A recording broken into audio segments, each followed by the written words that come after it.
What is up, Internet? It's your boy JG from AuburnSports.com taking all the necessary precautions. I can't really use my glasses because it bogs up. Yeah, bogs up. It's crazy, which means I can't even read the chats.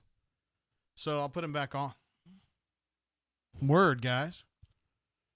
Easy there. I'm going to have to go down a little bit low. What's going on? We already got our first super chat in from Sir Hornatius. Word. Hey, I also got my gloves on, you guys. You can't mess with me, bro. Damn, I can't do that. Web W says masks don't help. Hell yeah, it does. Particularly when you're doing a dangerous show like this. I'm just kidding. It's not really, but I went over to get my mom some stuff today. She lives, I told you guys, a couple of miles away, and I picked up some medications for her today and whatnot. And she very proudly was like, Jay, I've got something for you. And I was like, sweet. My mom's pretty good about gifts and whatever.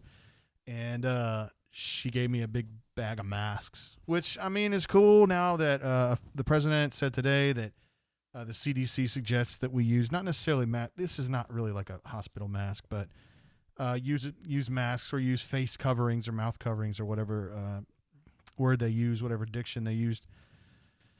But, I think as soon as there was chatter in February about this stuff, I think she immediately ordered a bunch of stuff, which is kind of what she does. And, yeah, so I don't feel like I'm hoarding or anything, but I was just kind of kidding. I don't really need this on right now. Web W in the Hizzo. Our second super chat of the day says, boom. Damn it, Virginia still double dribbled. Hell yeah, they did. I feel like that's not even a possibility. We know this. I'm stuck, guys. I'm stuck. Help me. Okay. All right, we're back. I'm going to take these gloves off, too, although I'm sure these will come in handy at some point in my life. Dude, I don't know if you guys, I know a lot of y'all are not in Montgomery, but they had a thing today where you could only have a certain number of people in the grocery store. And the cops were there to, enforce it. It was a very odd day to be grocery shopping in Montgomery. I think the governor or the attorney general kind of cleared it up today. But I think as of right now, if you walk into Publix here in Montgomery, you can just kind of roll in and get your stuff like you did before. But, man, during the day today, it's like serious lockdown, yo. Raven says, first of all, thank you for being back with the show, Raven. He says, if you believe wearing the mask helps, then do it. Don't let the COVID-19 mess with your mental game. I seriously doubt it helps, but, I mean, it's not going to hurt.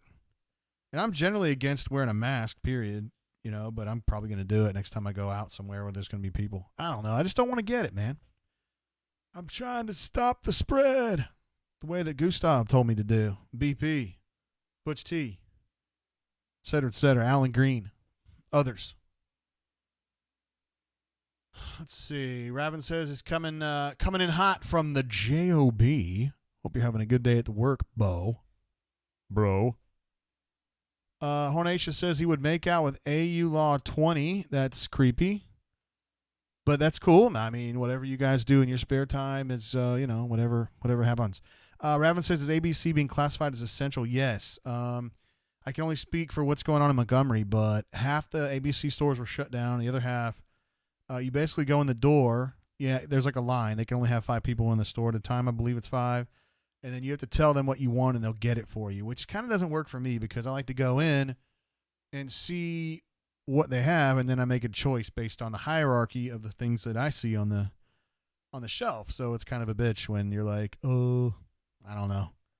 I haven't been in there since they've instituted this stuff. I know you guys are going to be surprised when I tell you this, but I actually had enough bourbon to make it through for a while without having to go to ABC. I know you're surprised. I know this really takes you by surprise. But, yeah, Love the Cat says, I'm sorry, Hornatia says, Jay, getting bootleg hair jobs. Bro, I'm stuck. I can't do it. Apparently, and I only know this from communicating with my stylist, that it is prohibited that they do, side jobs right now. I think they run the risk of getting delicensed or disbarred or whatever you call it when you're a stylist. So she can't really help us until the state opens them back up, and I mean, yeah. My wife got she's got a razor, like like you could cut the sides. I trusted her to do that the other day, and she got weird about it. Was like, I don't really want to do it. I don't really want to do it. And she kind of gently did a little bit on the sides because I hate it when it gets long on the sides. But I mean, that's just life in the life with the Rona, guys. We're all making sacrifices. Oh man, it's been a weird week. How's y'all's week been? In general, I've been home a lot. My wife's, as we've talked about last time, is currently out of work. So we spent a lot of time together. I actually get along great with my wife. It's my teenage daughter that creates some challenges. She's frustrated that she's at the house for this right now, the second semester of her senior year. She was really hoping that this would be, a big time for her. The captain of one of the captains on the soccer team, other seniors on the team with her that had been playing with her the whole time, and they had a decent team. They weren't going to win the city, but they were pretty good. And she was supposed to have prom tonight. This was supposed to be prom night. No go on that. So she's just kind of bummed out.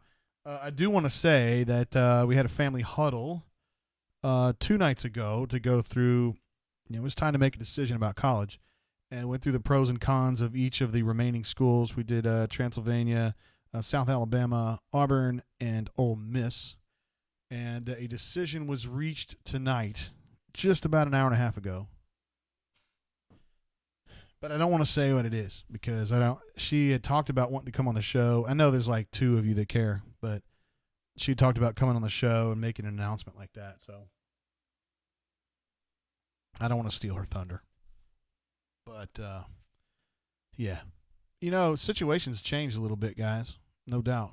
I mean, yeah.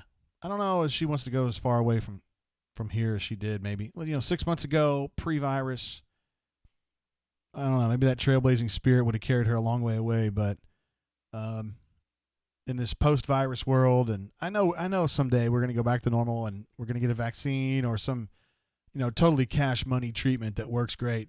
And Hornatius, seriously, don't even start with that. She was prohibited. And I don't mean like kind of prohibited, like don't ever even joke about the fact that you might even consider going to Alabama. You're not going there. You're not looking at it. You're not taking a tour there. We're not even going to joke about it. It's not funny. I would honestly rather you go to Duke than Alabama. It's just kind of how I feel about it. I'm not saying Alabama's a bad school and bad people, but I just don't really want my daughter there. That's all I'm saying. And maybe they don't want her. I don't know. Doesn't matter because it's just not going to happen. So that's that. Tim wants to know, do we have hats for the selection? No.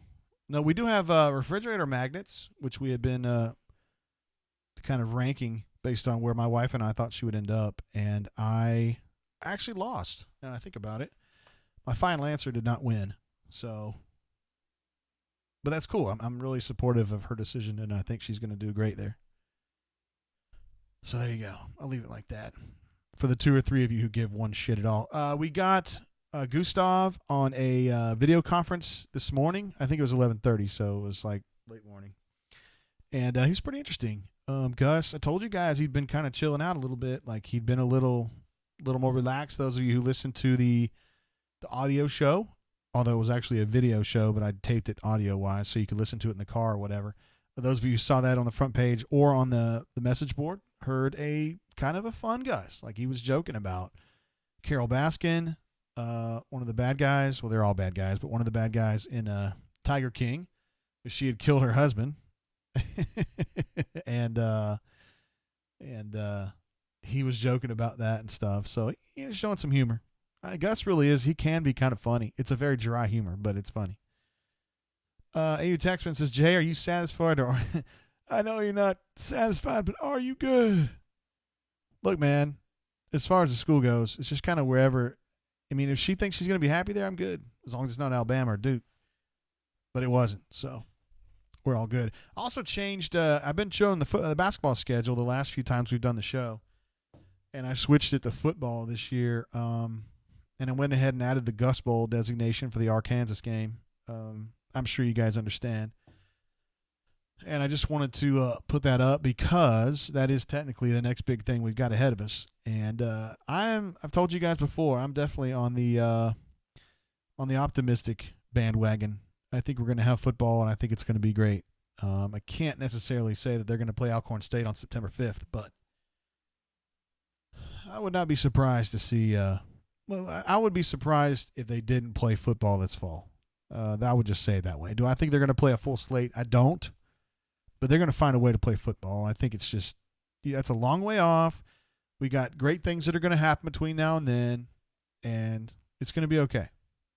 I am in no way underplaying the virus or the steps that we all need to take to make sure that we don't infect people or get infected ourselves. Not at all. I'm just saying I have a lot of trust and belief, first of all, in our society, and second of all, in the research folks who are all working on this at the same time. We got a lot of really smart folks, and they're going to figure something out. We're going to have breakthroughs on this stuff periodically, and I'm looking forward to some big-time breakthroughs. AU Taxman says, looks like another 9-win season to me. Always the optimist, huh? Let's see. Raven says, I wonder if proximity to Voodoo Wing Company played a factor in the decision. Oh, yeah, I'd say so. Both Auburn and South Alabama have a nearby Voodoo location, also UNLV, and I guess Alabama, but I've already told you guys that was not even a consideration. Our friends, the Hayneses, really good friends of ours, their son is going to go to Bammer, but that's okay because they're Bammers, and I'm happy for them. Happy for all of them. I like them because even though they're Bammers, they're reasonable people. They're not the ones that talk about their 55 national titles. So, yeah. And we were on a video call with them earlier. So, happy for, I don't want to name names, but their son, whose name begins with a D. You know who I'm talking about, you guys. Happy for him to go to Alabama. I would want to go there myself, but if you want to go, that's cool. I understand. It's a good school. I'm sure there's a lot of good things going on in Alabama. Don't really want to spend a bunch of time talking about virus things because I feel like it's just all gotten so political. No, Hornatius, nobody in this family's Bammer bound. Believe me, the only time anybody's Bammer bound in this family is they're going to see Auburn play. That's it. We got a super chat from War Eagles 02. Says Blanton's down payment cha-ching. Thank you very much, sir. War Eagles 02 for your support and just for being here on this stream. Web M coming through with a super chat of his own. Says, have dinner on me, Jay, from your friends from Ole Miss. Praying for your family, Rebel Grove. David Johnson from the Ole Miss Spirit. Yeah, that's awful. David is fighting for his life in Oxford. Please pray for his family. Yeah, I wasn't really going to talk much about that because I don't know David very much. But one of the beat writers who covers Ole Miss, he works for the 24/7 site over there, did get coronavirus, and as I understand it, his condition is very serious. He's approximately my age, and it's kind of terrifying. It's very terrifying. So all good thoughts and prayers and whatever you guys would like to offer, certainly extended to him and his family. His son played at Alabama. I think last year was his last year, but anyway. Good stuff there, Webb. Thank you very much for your support of our stream over here at auburnsports.com. Let's see what we got. Hornatius says, Dick, there's a lot of dicks at Bammer. No, his name's not Dick. But I'm sure the rest of that statement is probably true. Pocket Watch says Bama dropped to 150 in the recent U.S. News report of colleges in Alabama. Damn, that's pretty low. Even behind Selma, huh? That's really bad. WebM says, I'd rather pull for the Taliban than Alabama or LSU. All right, that's cool. I don't really pull for LSU, but I like that. I like going to games at LSU. Those people, they know how to party. And, I mean, I've been down there probably 15 times maybe. And 14 of those trips went really well. The 2001 trip down there when the game got pushed back because of the hurricane. Was it the hurricane? No, it was 9/11. Because of 9/11. And Auburn ended up playing down there in December. That was like Beirut. The Tiger Tail van was on fire. I saw a dildo. I saw a device, entering a paper mache very large paper mache tiger. It was not meant to be an LSU tiger. It was an Auburn tiger. I saw, he did not moon me directly, but I saw Santa Claus moon Philip Lawley and some others that were part of the Auburn traveling group in the bus there. Yeah, Pocket Watch apparently was there since 2001 was an unbelievable trip. I just cannot imagine that I will ever again in my lifetime see a outside the stadium environment like that game at LSU. It was insane. Pocket Watch said the Tiger Tail van needed to burn. I disagree with that. It looked like something from Beirut. It looked dangerous. I was not there to see it actually smolder. But I saw it after the game, and it was a mess. And I don't think that's very cool to burn shit to the ground. I don't like that. Love the cats. Hornatius says, what is your super secret bunker handle, Jay? Okay, I'll tell you guys it's Ayler. Okay, I'm Ayler. Just kidding. I'm not really. You guys thinking I do that stuff, and I really don't. I don't even think I post enough as JG. Just not enough. I don't know. I'm not into that bunker handle business. I just handle my business straight up, and some people think I do it right, and some people think I do it wrong, but at least I'm just going to be straight with you guys. WebM says, Jay, you and Neil better prepare yourself for a party at Ole Miss the party at Ole Miss versus Auburn this year. I don't care who wins, but it's going to be a party. Yeah, as you can see on the schedule there. September 19. It means it'll be a warm one in the Grove, but that's fine too. That means the girls wear less, and that's not a problem. The Pocket Watch says, yes, the environment was very dangerous. I hate to use the word dangerous because, I feel like at their core, LSU people are just festive and they're not hateful. Beyond normal. College fans are kind of a little bit hateful, but I don't think LSU is any worse than others. I think they're more lushy, right? But I don't see that as a bad thing. And I didn't necessarily feel endangered down there. The worst panic attack, the worst feeling I had, the most unsettling feeling I had was actually being on the field for the kick six because we got swarmed. They weren't swarming me, but I got caught in that swarm, and I was on the far side having to get all the way down the field to get back into the media workroom. And I'm telling you guys, I didn't realize it until then that I don't like being in a crowd like that. I was terrified. I was absolutely terrified. There were people all upon me, and I didn't realize until then that I had a problem with that. So it took me a little while to just chill out after that when I got back to the media room, and I just sat there with my thoughts for like 10 minutes. I was like, thank you, God, for getting me back. Thank you for that happening. Chris Davis and all. And I'm not injured, and I'm calm again, and everything's good. My phone's blowing up. Who's blowing me up, yo? Oh, I know who that is. Yeah, I don't know about that one, brother. We'll see. Anyway, Tiger Tail Van.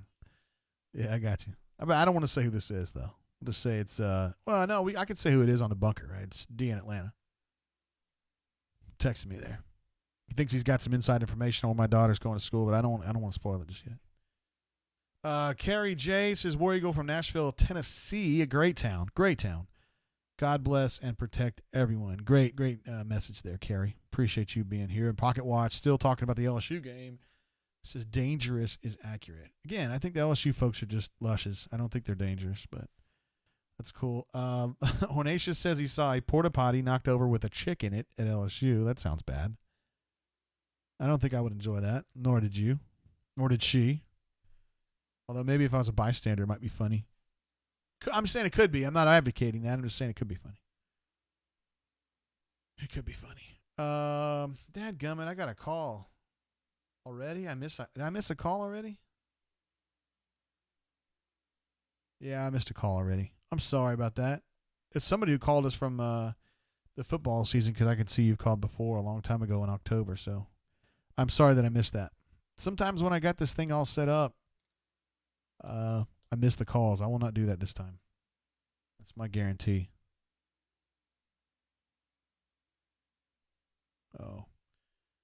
Yeah. So I also want to let you guys know, not that you care, but I had to do a bunch of upgrades on my computer. I've been putting it off and putting it off because I was always afraid the upgrades would screw up the stream and the stuff we used to podcast, and I just didn't want to touch it. You know what I mean? It's like, it works. Let's just leave it like that. But finally, push came to shove, and I had to actually upgrade. And so I spent all of yesterday getting this computer upgraded and making sure we got all the newest stuff and that it was compatible and get all the everything locked back in. I had in some trial runs with the broadcasting software, I had it crash twice. Once this morning and once yesterday when I was testing this out. So it is within the realm of possibility that this will crash. If it does, I'll fire it right back up. But I just want to let you guys know what the story was there. Let's see. Kyle W. Welcome to the show, my man. Appreciate you coming back. Kyle's been with us. I know Kyle's one of our bunker guys. I just forgot what his handle is. Says, hey, JG, I'm late but listening in my car. Vroom, vroom, Big Daddy. Please drive safely and please dodge the Rona if you can. Let's see. Hornatius says, call return their ass. That's not a bad idea, actually. We could probably get away with that, right? Hey, this is JG from AuburnSports.com, and I'm calling you to tell you. Oh, my wife just sent out a text to some people about where my daughter's going to school. She's making it a big deal. That's cool. A Texman says, got any new show? Crocodile. Kyle W., my man. I appreciate you, bro. I knew you were one of the big bunker guys. I couldn't remember which one. DFY with a super chat. Thank you very much, DFY. Says only 90% of females who attend UA are easy. I know firsthand, WDE. So wait, hold on, man. Why would that be a bad thing? I mean, as a dad, it's a bad thing, but as a student at UA, I mean, you wouldn't. I don't know. Word, I'll just let that one sit. DFY, appreciate you being part of the show, and of course for the super chat. You Taxman says, got any new shows, Jay? Let's see, we did the whole Tiger King thing in like a day and a half. Absolutely insane. No news value to that at all. Did not enrich my life at all, but it was like a soap opera. And yeah. What's up, Mads?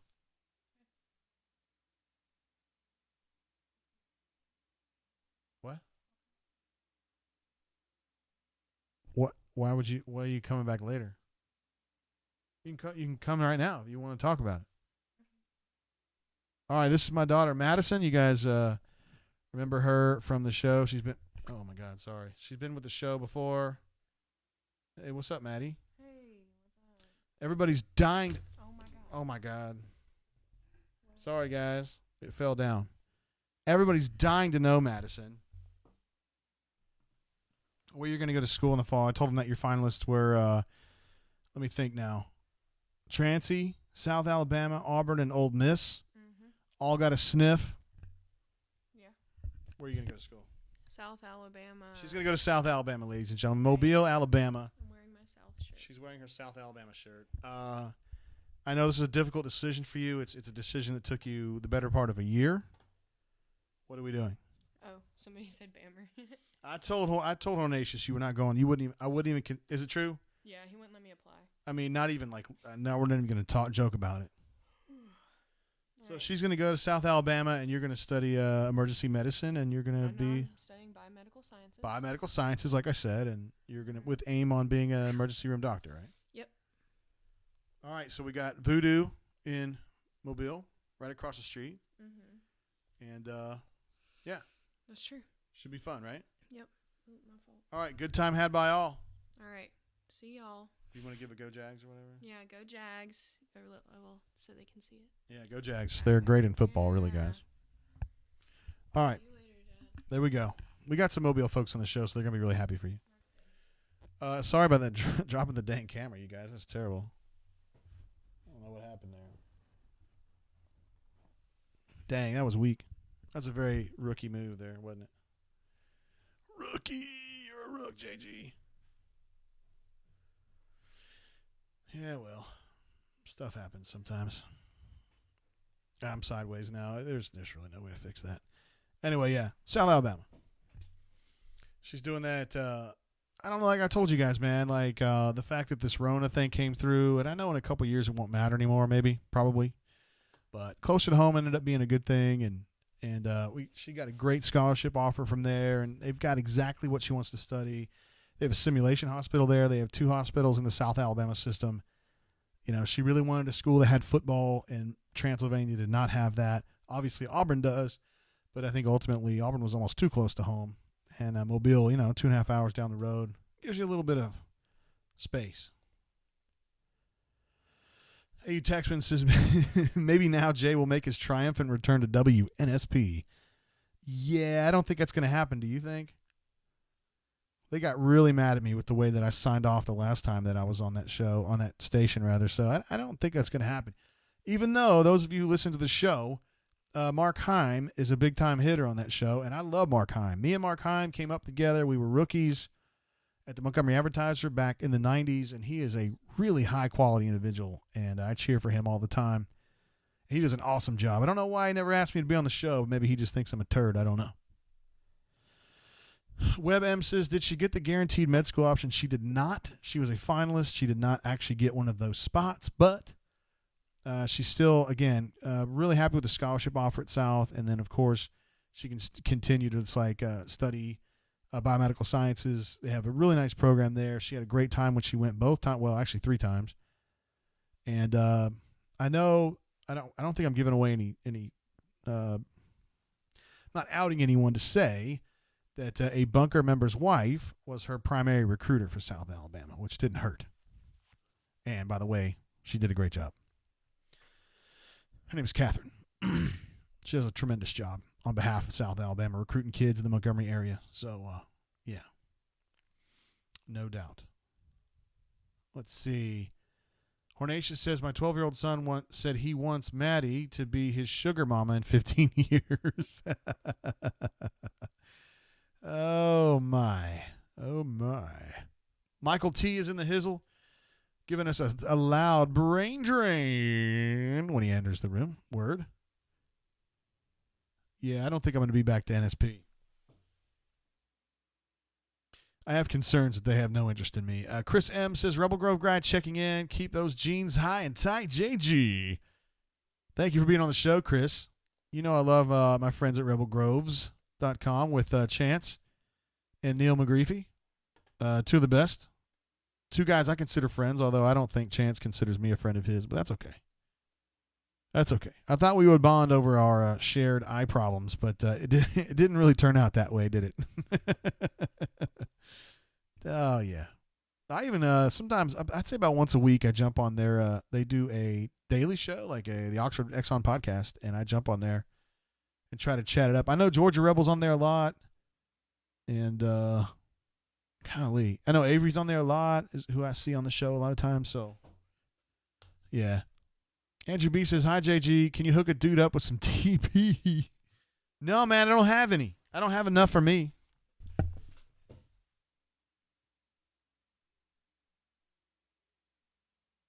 No, man, I don't have any. I don't have enough. I mean, I wish I could share, but I don't have any. So, whatever. Not much I can do on that tip. I mean, if I had some extra, I would share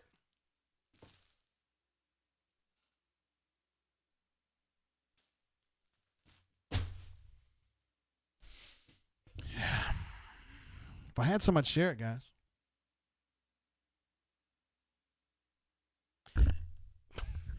Good golly. Let's see. Hornatius says, linked the audio of your last appearance on WNSP. So that would have been about, AU Taxon might be able to correct me on this. This is around 2006. Could be 07, could be 08, somewhere in that range. And Neil had gotten fired, I think, for basically not kowtowing to the Bammer, indoctrination. And so they had me on the show, not knowing that I was so loyal to Neil at the time. And then I did the segment, and at the end, I said something like, I don't know. I didn't cuss, but I was like, I'm never doing this show again. You guys are a bunch of goobs, and I'm out. Deuces. Like Jeffrey style. But I didn't cuss or anything. Not that Jeffrey would have either.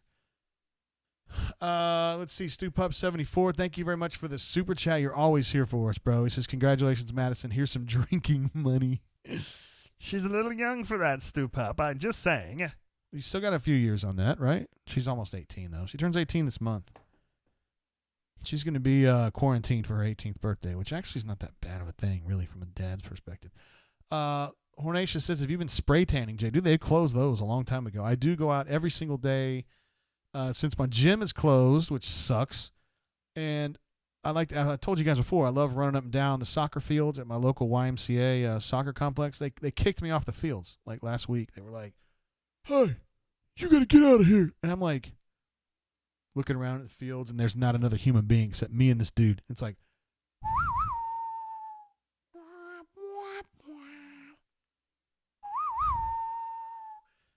you want me to leave because what? You think I'm going to infect the grass? I'm going to cough on the goalpost, and it's going to get the Rona? I don't understand. And he was like, YMCA fields are closed. And I was like, all right. So they don't have a Peloton like certain affluent publishers over at rebelgroves.com. All I can do is walk and jog here in my neighborhood, so I'm out a lot. And that's why it looks like I'm tan, even though I'm really not. I just get a little sun every single day. TJB says, drinking some Old Elk bourbon. Happy to be on the drain. Thanks for doing this, JG. Oh, my pleasure, for sure. I am not familiar with Old Elk bourbon. I would like to hear how that is.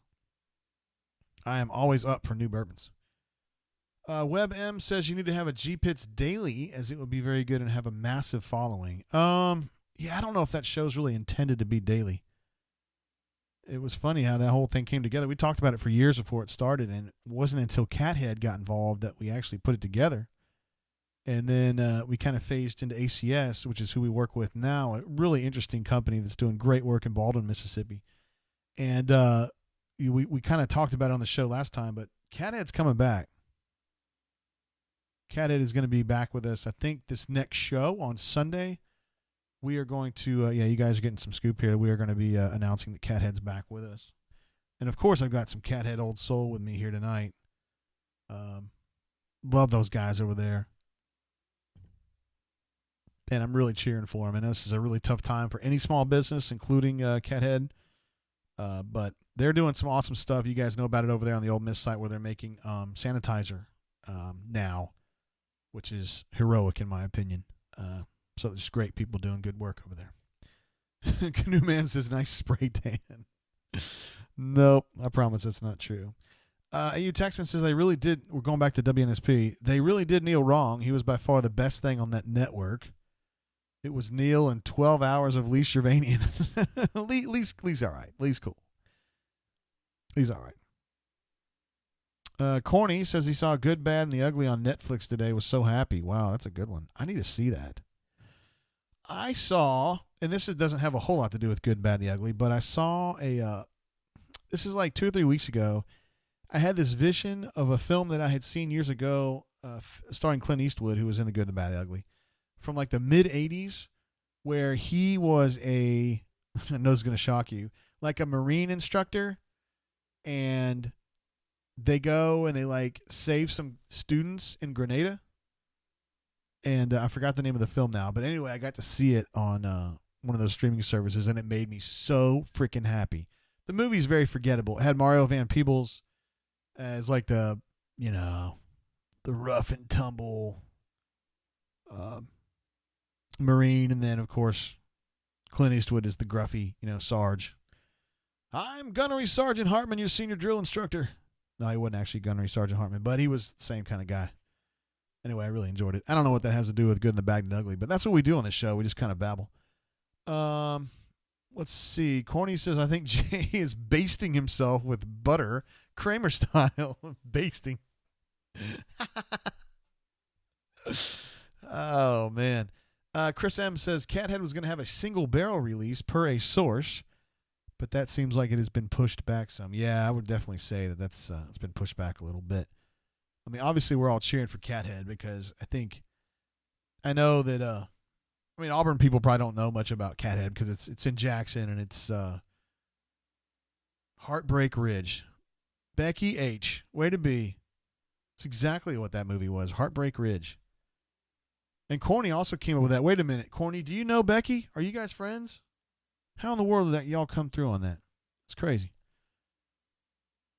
Anyway, yeah, a lot of the Auburn folks don't know about Cathead because it's in Jackson, and they do a lot of the work over in Mississippi, but it's also in Alabama now. It's listed in ABCs. You can get the honeysuckle there in the Old Soul. So, yeah, I'm sure it's picking up steam over here. I mean, I know it is. Let's see. Brad B. also says Heartbreak Ridge, excuse me. David P. says he just got back from Miami and says it's a damn mess down there. I hate to hear that. I've not been to Miami myself. However, I would like to go sometime. Seems like all right. Kyle W., a.k.a. Crocosile, says, JGT, I heard Mike CB is doing spray tans at the taco truck, but only during the pandemic. Let me see. I don't know if you guys saw this. That Corey 4RU put together his latest masterpiece. And it was it included me. I was actually in the masterpiece, which really that's a highlight of my life, honestly. Yeah, let me see if I'll get this up for you guys. For those of you maybe who haven't seen it or aren't members of the bunker, shame on you if you're not a member of the bunker. You should be. Hold on, I can do this, JG. Come on, bro. Come on, buddy. I got to think about what I'm doing here. Got to really concentrate. Oh, that's what it is. They changed the. Wait, what? I'm using that new operating system. And they changed up. It used to be called Grab, and now it's called Screenshot. All right. Oh, no, it says, what? Format. No, I don't want that. I'm not happy with that. We don't have Grab anymore? Damn it. Damn it, Jim. Kind is application. No, they say it's screenshot now. Dad. Jim.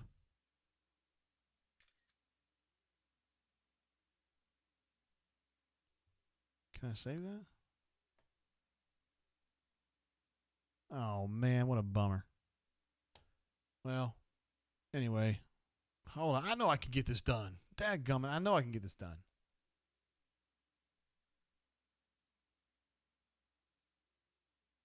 All right. I'll just do it this way. It's going to be really big when I first put it on there. But y'all just deal with it.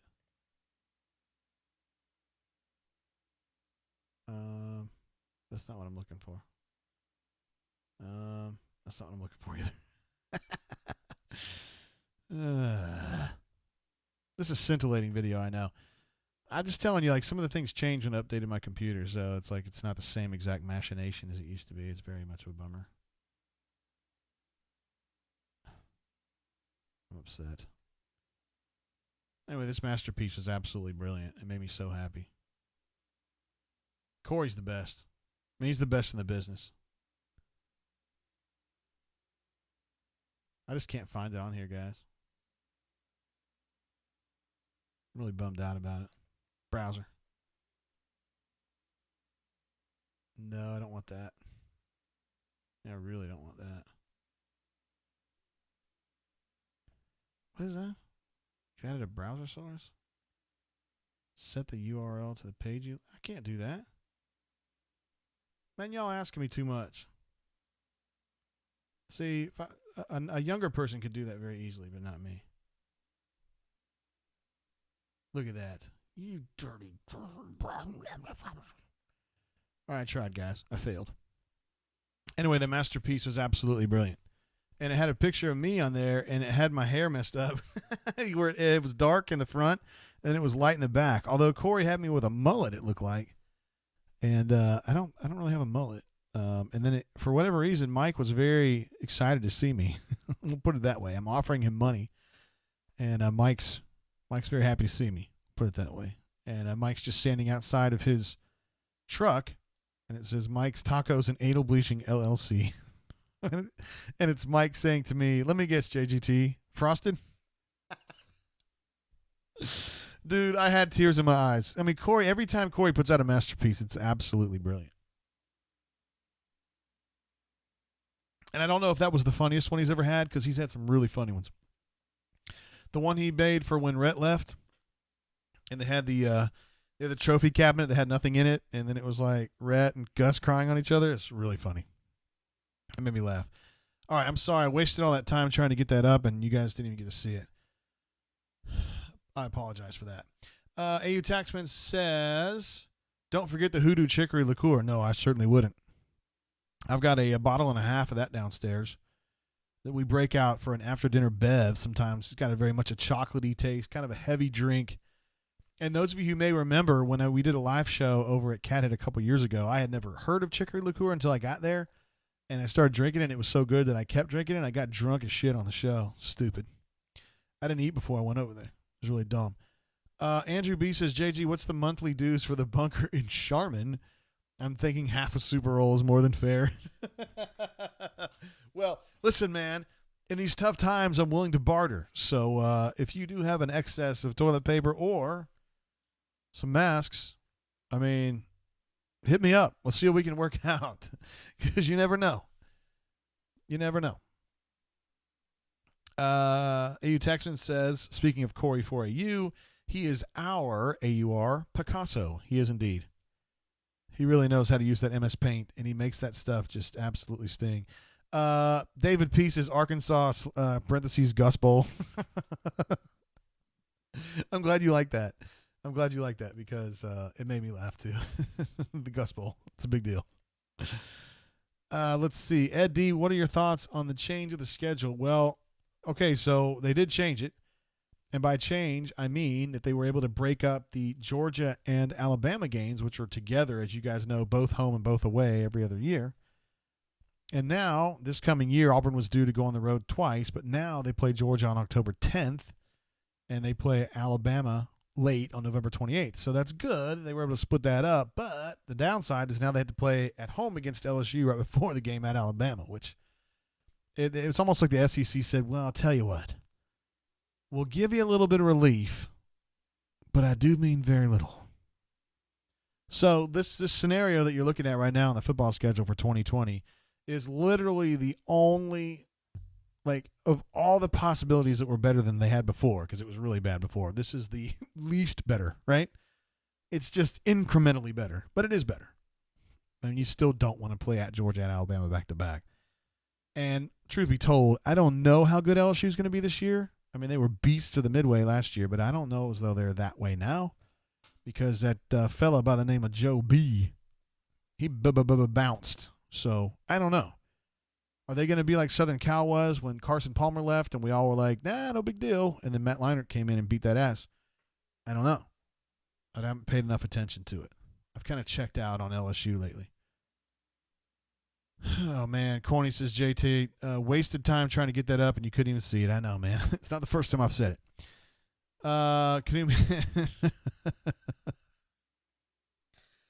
Chris M says you got lit up at Cathead, Jay. I seen it in real life. I didn't know you were there, bro. Glad you were able to come out. Yeah, and I did get lit. Absolutely lit. Those guys love to party, though, man. I mean, Major's the guy that I deal with most of the time at Cathead, and that dude is an absolute beast. He's an assassin. He's a party man. He's a shrewd business guy. A lot of enthusiasm. I mean, he's perfect for them. And I mean, I'm always pulling for Cathead. He knows that. Ever since the day I met those guys, I was pulling for them, and I have been, and I will be. Even when we got it to where, wait, what? Let's see. Doc Dumpsta is coordinating with me to try to get some folks on the show tonight. We're going to try to get, obviously, Doc on the show. Smitty, Auburn Smith. We're talking about getting him on the show, and we're also hoping to have Papa Bear jump on for his debut as well. I can't tell who's who on this, though. Let's see. Papa Bear he's currently at a Walmart. It's good to know, Papa Bear. So we'd like to have those guys on tonight if we have a chance to do so. Let's see what else we got going on here. Pocket Watch says, Ed, what schedule change? Again, I think he was talking about splitting up the Alabama and the Georgia games, which was achieved, but at a cost. And Brad B says, "Did you hear about Coach O filing for divorce?" I did. It sure seems that he was probably the reason that was going down, right? Because he was filing for the house, as I recall. And typically, a husband would not even try to do that if he was at fault. I'm not trying to extrapolate anything there, and I'm certainly not a divorce lawyer, but that was kind of the amateur armchair thinking that we were putting together on that one. But obviously, his wife, a lovely young lady. And, of course, everybody loves the Cajun Cookie Monster. Even when he's, like, beating your ass, you kind of like him, right? I mean, because that guy's been pooped on a lot. I mean, he had a bad run at Ole Miss. You could say that Southern Cal kind of dumped on him a little bit. He kind of falls into that opportunity at LSU, and then the AD's, like, openly trying to get him fired, and then he ends up winning a natty. I mean, he's an easy guy to pull for, I think. And he's funny. He is a legitimately funny human being. Having spoken with him several times in Sandestin, he's a good dude. I like Ed Orgeron. He's good people. I don't say that about all coaches, but I like him. You guys would enjoy hanging out with him. He's good people. Let's see. Hornacia says Auburn Smith is cool AF in real life. I would tend to agree with that. I've not met him personally, but I have interacted with him one-on-one a bunch through the years, and he is very willing to help folks out. I can say that with no hesitation. Becky H., who knows things, says that Ed O actually is petitioning for one house and saying she can have the other. I wonder which one is better. I'm sure you know the answer to that, Bex. I did not know the level of specificity there, but I can certainly rely on Becky to know that. Let's see. Harnacia says Papa's on a scooter in the snack cakes aisle. ISLE. Perfect, man. Oh, yeah.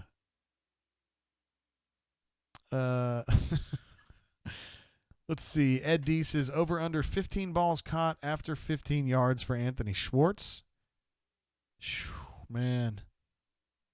I don't know what to tell you about Schwartz right now. I'm starting to think he's going to end up just kind of focusing on Olympics, but I don't know that. And I haven't, like, talked to him or anything. It's just kind of like my gut feeling. I think he really feels like he can be an Olympic sprinter. And he's not there right now. He's definitely not there. But that doesn't surprise me because he's not doing it full time. If he were to do it full time, he would get faster.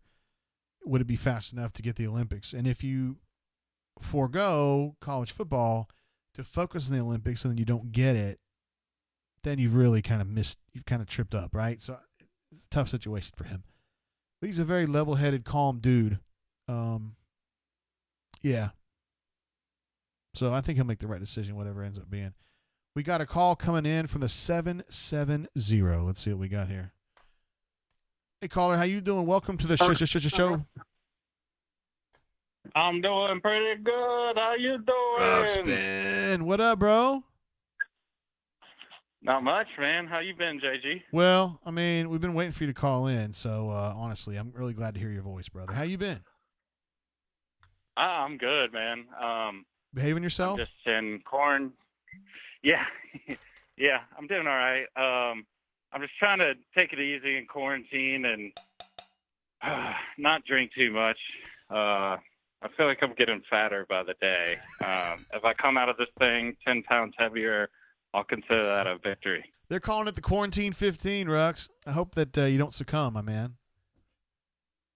Yeah, no, I think I'll be okay. I felt a little weird last week, so I don't know if that was it. But I don't know. We'll have to figure this thing out. How are you doing? How's the administrative assistant? She's doing good. She's kind of bummed out about not having a job to go to, but we've been hanging out a lot, and she's been enjoying a little bit of time off. I think she's ready to go back to work ASAP, though. You know what I mean? Listen, there was some chatter going on in the back channels of the AuburnSports.com world recently about you, Ruxpin, where there was some thoughts that maybe you knew Sir Doc Dumpsta from a period earlier in your life. Is there a possibility of that? I'm about 95% sure. I've talked with Coach about this. I've talked with other people about this, and we're narrowing the case down. I won't ever give his name up, but I think I have him spotted. So you think you have an idea who he is? I mean, like you feel like you've kind of known him earlier in your life? Yeah, high school football coach. Yeah, okay. And he's good people? I mean, if he's the guy you think he is he good people? Oh my God, he's an amazing person, and I mean, I would say he's funnier than Doc Dumpster, but that's hard to do. They're the same amount of funny. What tipped you off to make you think that might be him? Just his voice. Oh, okay, yeah. Hey, man. I've never heard like when I first heard his voice, I was like, oh my God, that reminds me of like 2-a-days or working out or something, and just like making fun of us like while we struggled to get through with it. But I mean, he's great people. Even if that's not who I'm thinking he is, he's still a great. No, great I think it poster. is. I think it is. I think it is. Okay, well, I mean, great people, no matter what. If you think it's who I think it is, like you probably know he's a great dude too. Great coach as well. Yeah, I'm just that voice was just picking at me, man. You know what I mean? Like it was just sticking in the back of my head, and I was like, I know this voice, and so I think I figured it out. Well, he's obviously a big time superstar on the board. So oh my God, we're glad to have him. Yeah, he's the man. I mean, I did want to call in. How is Jeffrey Lee's toilet paper situation going on? Have you talked to him tonight? I have not spoken to him tonight. I know he's totally willing to use broadleaves to do that from his backyard. So I mean, he's going to make this thing work one way or another. So I wouldn't worry about him too much. I mean, he's an outdoorsy kind of guy. Yeah, he's kind of a badass. Yeah, he is kind of a badass. I don't want to get in a fight with him. What you sipping on tonight, JG? Well, it's been kind of a mixture. Currently, I'm drinking Old Granddad 114, which is one of my favorites. And I was drinking a little bit before we got on the show, Rux. So, it happens. Oh, yeah. I mean, it's been a weird time. Like, what the hell else are we going to do? We're going to drink and eat, and we're going to get fat. But, JG, I love you. Love Jay Lee. Love B. Matt. Nick King, do your thing. Administrative assistant, I'm coming for you shortly. Oh, I'll see you boys later. All right, Rux. Peace out, bro. Administrative assistant. I don't know how I feel about that, man. Always love having Rux on the show. Good start. I think we missed Papa Bear. I think he was calling me. I'm going to see if I can. I think that was Papa Bear. Let me see who it was. Yeah, it was. So let's call Papa Bear right now. I'm going to let him know I'm going to call him.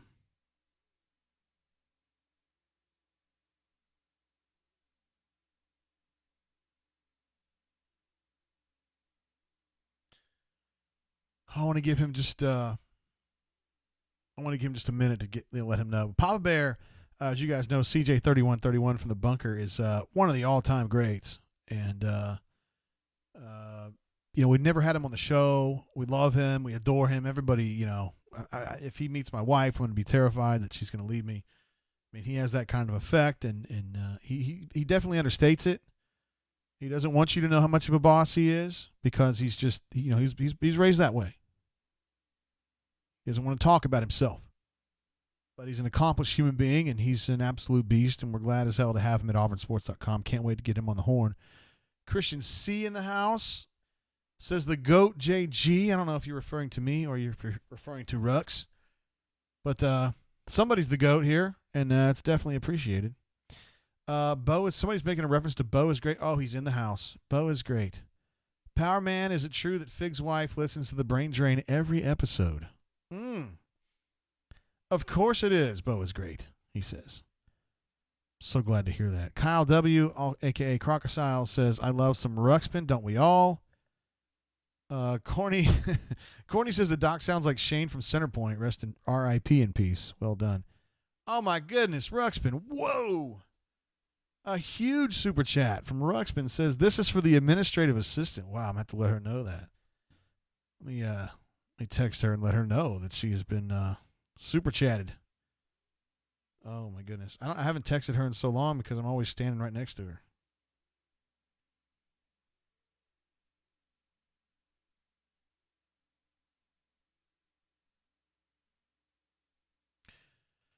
Wow. Huge, Ruxpin. Thank you very much, sir. First of all, you call in and put together a classic call, and then you jump through and finish with that. That's incredible. Canoe Man also jumps in with a super chat for the basic computer skills class of the MGM Senior Center. Good stuff, you guys. Appreciate you. All right, so I have given Papa Bear plenty of time here. And I am now going to call him. I don't really know what to expect on Papa Bear. I mean, obviously, he's a superstar. And I kind of get in awe of these folks, too. Whoa, hold on. Sorry, Nate had just wrote a story. We had actually been working on this story for a couple weeks. And I think Nate just posted it about KT Harrell becoming a GA at Auburn. We've known about this for a while. It's just it's been a situation where they were just making sure, he's a graduate assistant. They got to get him back into school. Got to go through hoops to just kind of get officially blah, blah, blah. But, yeah, KT's going to be back as a GA and helping them coach, helping them with the program. And we were just talking about him earlier in the week on the bunker about unheralded Auburn players, guys that were awesome at Auburn but maybe didn't get quite the pub they should have, and there's a lot of people who believe KT is number one on that list. I personally think it's Kenny Gabriel, who is an absolute beast. He just played for some kind of mediocre Auburn teams, but Kenny Gabriel was a bad man. Yeah, sorry, I got a little sidetracked here because I'm working on calling Papa Bear.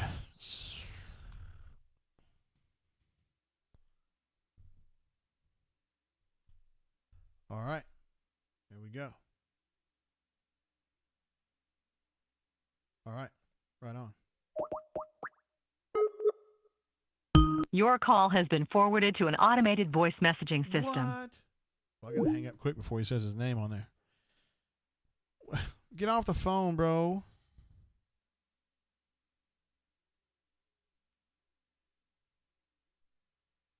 How about that, huh?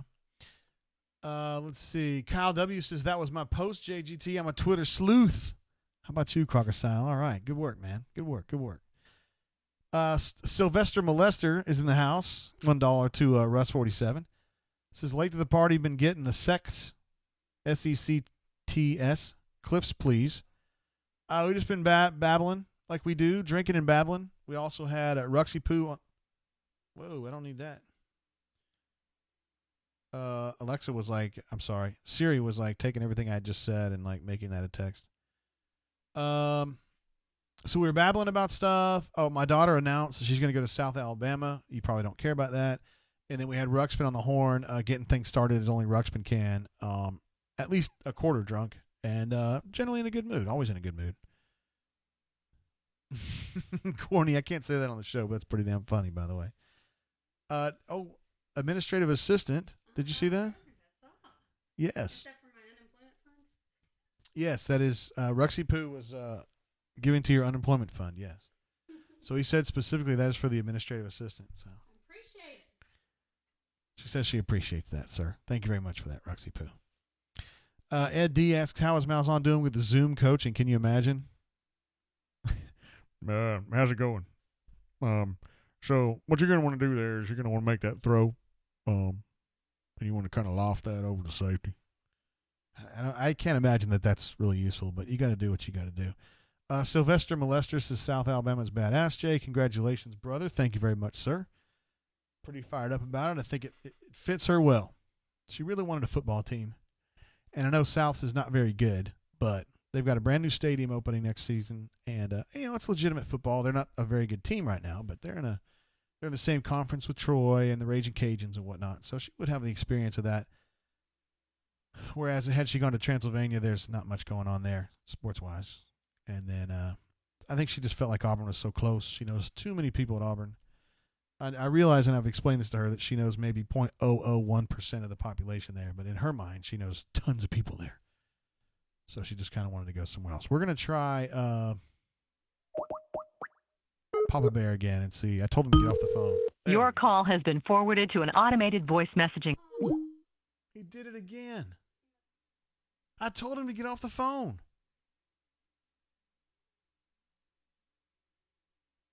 All right. I'm done with this. We're going to call Smitty.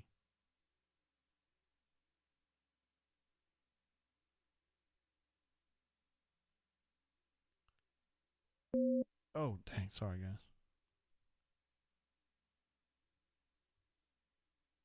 I don't even know what area code this is. I knew Smitty was a long way away, but I didn't know what area code that is. We'll find out where he's from when we get him on the horn here. Yeah, Pocket Watch. They're building an on-campus stadium right behind. Hello? Yeah, is this Auburn Smith? It is. Hey, this is JG from AuburnSports.com. Hey, brother. What's going on? What's going on with you, bro? No, not a whole lot. We're sheltering in place, and life's good. What's going on with you? I was telling them on the show. I mean, I don't give away your phone number, obviously, but you have an area code that I don't recognize. Where are you located, just in a general sense? I'm in Ohio. Oh, damn! Is it cold up there still? No, it was. Yeah. I mean, it was 60 today. Yeah, that's cold, dude. Yeah, I was at Auburn, and I was there in the from '83 to '88, the good years with Jackson and all those guys, and I'm still season ticket holder, and okay. I know a lot of the boys, so if I can help out and provide a little context, great, and if not, I understand. You talk about it on the show or just in general, like life in general? Yeah, whatever. Yeah.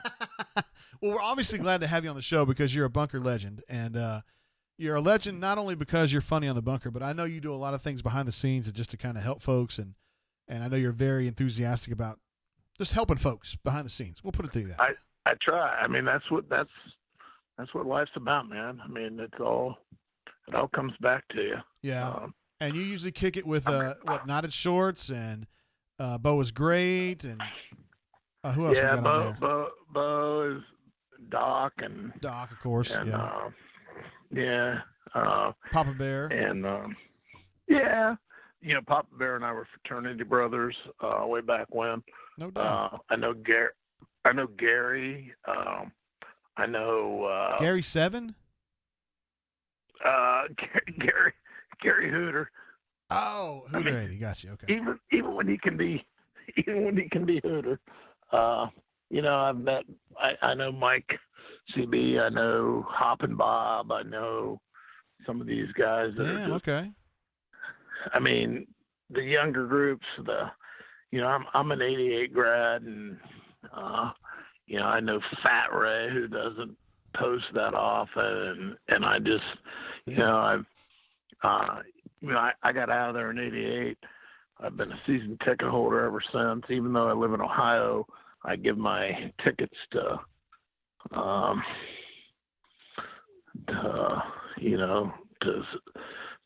BB Prockman and those guys to give to families who need them, or I sell them to people who I never make any money at. I love Auburn. I love everything there is to know about Auburn. It's a special place, and I listen. I've been a member for it says '06, but I've been a member longer than that, and I think even though I bust the mods balls every now and then, I love you guys, and I think you do a really fantastic job. It couldn't be one of the more difficult jobs. But I appreciate all you guys do. Yeah, you're always good about telling us behind the scenes, hey man, I appreciate, like you just said, appreciate the work we do. But man, like the last thread you started something, I want to say it was maybe 3 or 4 days ago. And I know you were like kidding, but sometimes the people take it the wrong way, man. They want to jump on with you and want to beat my ass over it, They do. I mean, Hooter got mad the other day, man. And that's why I threw that That's why I threw that. Why can't we all be friends at the end? Yeah. A little gif at the end. Yeah, I think Hooter's going to be all right. He's not mad at me anymore, I don't think. But he wanted to kick my You know ass what? there for a minute. He's a super guy. He's so passionate. He's a hardworking man. He's just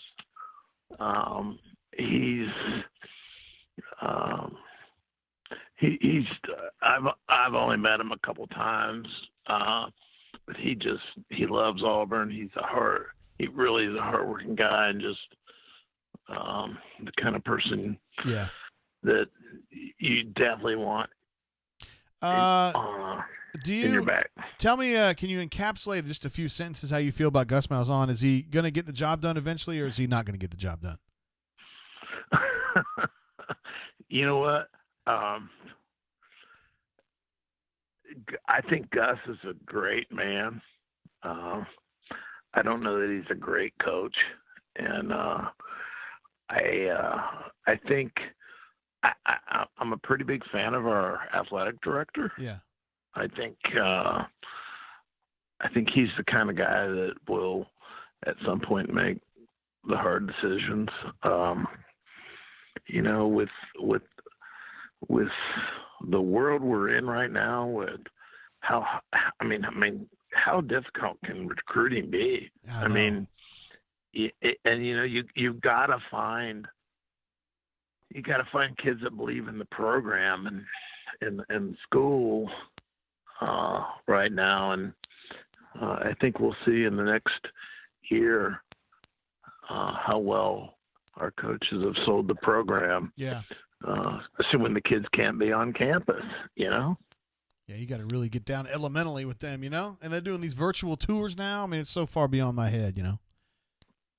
Yeah. So can I ask you a quick question? Hell, of course you can. Your daughter's going to South Alabama. She is. That's awesome. My daughter, who works for me now, was in Louisville for 4.5 years. My son-in-law was a strength and conditioning coach for Petrina at Louisville. No kidding. And when that all went south, he was one of the guys that was let go, and his brother, Bobby Carpenter, who was a first-round draft pick by the Cowboys. His dad's a 10-year NFL guy, and you know what? My son-in-law is he's in a better place now than he's ever been because he can do what he wants to do, and he can.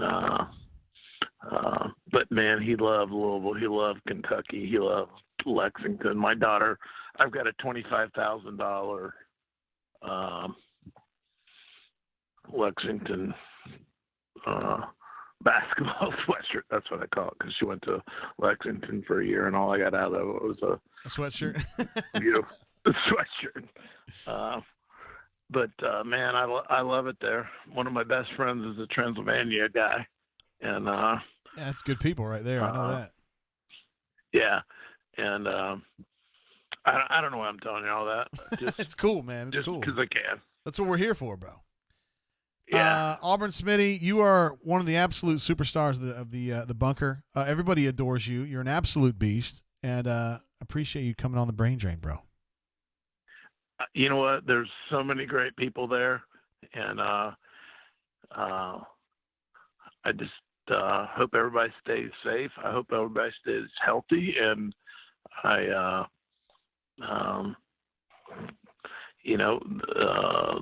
the virus stuff's going to get beyond us, and we're all going to do great. And appreciate the camaraderie I have here on the bunker. Word. That's what it's all about, man.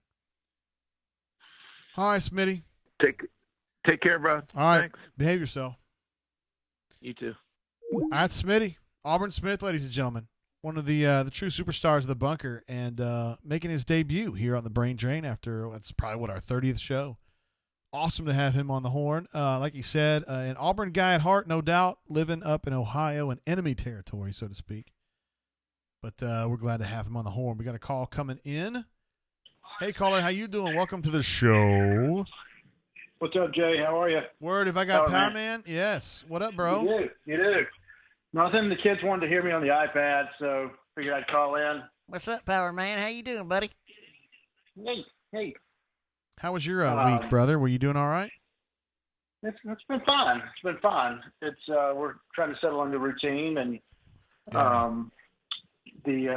had kids crying during school sessions both today and yesterday. So we're settling in. You're a harsh school marm, huh? Yeah. We had conversations about whether this is the way we behave for the teacher or not, and those type things. So it's gonna take some getting used to over the next month and a half or so. Is it tough to change gears like that and start teaching? I mean, I'm not in that situation because my daughter's way beyond me intellectually, but is it tough to change gears and start kind of teaching your kids a little something like that? Yeah, it is. I mean, we're doing, and I've actually really, really enjoyed it. You learn that Common Core math is different from the way that we learned it. So, but yeah, reintroducing myself to fractions and common denominators and all that kind of stuff. That's tough, man. That's tough. Yeah. Hey, let's see what else what we do, got. What do you think about what do you think about? I saw BMAT's notes with Gus today. Mm-hmm. When I saw that they're giving the players workouts to do, some have weights, obviously some won't, most won't. Right. They're not going to. I would think that if they're at home, they would have typical place. They would at least have access to the high schools, which they're not going to have now. Like, it's going to be a massive problem all over college football to get these kids back in shape, because they're going to come back, assuming it's July, and it's going to be sloppy. It is. Some of these kids have access to really nice weight systems, and many don't. And I think Ryan is trying to adjust this, what he's asking these kids to do based on what they've got. The good news, Power Man, is that we're going to have Ryan on the horn Tuesday for an interview. Oh, sweet. So we'll be able to get a lot more information on what exactly he's telling these kids and how much difference there is between the workout deals. But yeah, you're making a great point. point. That's not unique to Auburn. That's not unique to Auburn. No, that's it's not. Football. But you make a great point. You don't just walk out after 2 months off and start playing football. I mean, you just cannot do that. Right. So it's going to take some time, even when everybody gets the all clear eventually on this virus situation. You don't just start playing football 2 weeks later. I mean, it's going to take a while to get back going into shape. Yeah. And what is the Zoom install? Can you describe a Zoom install for us? I'd like to have seen one before I start getting too much into it. I mean, I've texted Gus about it, and Gus likes to kind of play coy with me, so I don't know exactly. He's trying to be all spy about it, Yeah. Those are the two things that caught my attention from the notes, that it's just the workout's a problem, and then trying to do installs of new offenses. I'm sure. Do the kids are they given iPads? Like, is that when you enroll into college now, are you given an iPad? Yes, but I don't know something like that. I don't know as though they have them right now. I don't know if they took them home or if they're able to take them home. I don't know if that stays in the complex or stays with them when they're on campus or not. I don't know the answer to that. A lot of questions. Gotcha. A lot of good questions. So are the assistant coaches on? I mean, they live in Auburn. Do they have access to the facilities at all? Yes, they do. I mean, they've been around and stuff, just kind of doing stuff on their own. I mean, the way that the coaches area is set up, they're social distancing all the time anyway. So yeah. The way that it works there. A lot of questions, man. I got a lot of questions for Ryan Russell, and I'm pretty fired up that we're going to be able to get him on Tuesday. So, that'll be great. I'm excited about that. That'll be Love Ryan Russell, fantastic to hear. Man. Yeah, that'll be really interesting to hear how if he's able to keep tabs on them. If they're sending him weights, if they're sending if he's requiring them to send him metrics or something. I don't know. It'd be interesting to hear. Yeah, I'd like to hear what kind of feedback he gets. It's a tough job right now, man. It is. All right, man. Well, enjoy your show. We'll be listening. You're doing a hell of a job, Power Man. I appreciate you, brother. All right, man. Talk to you later. See you, bro. Bye. Another Hall of Famer. I mean, Auburn Smith comes on, and you back that up with Power Man, another Hall of Famer. We got a lot of star-studded folks here on the show tonight. Still would love to get up with. Oh, let's see. We just got a text in from another Hall of Famer. a certain Stretch Armstrong checking in to see how things are going on the brain drain.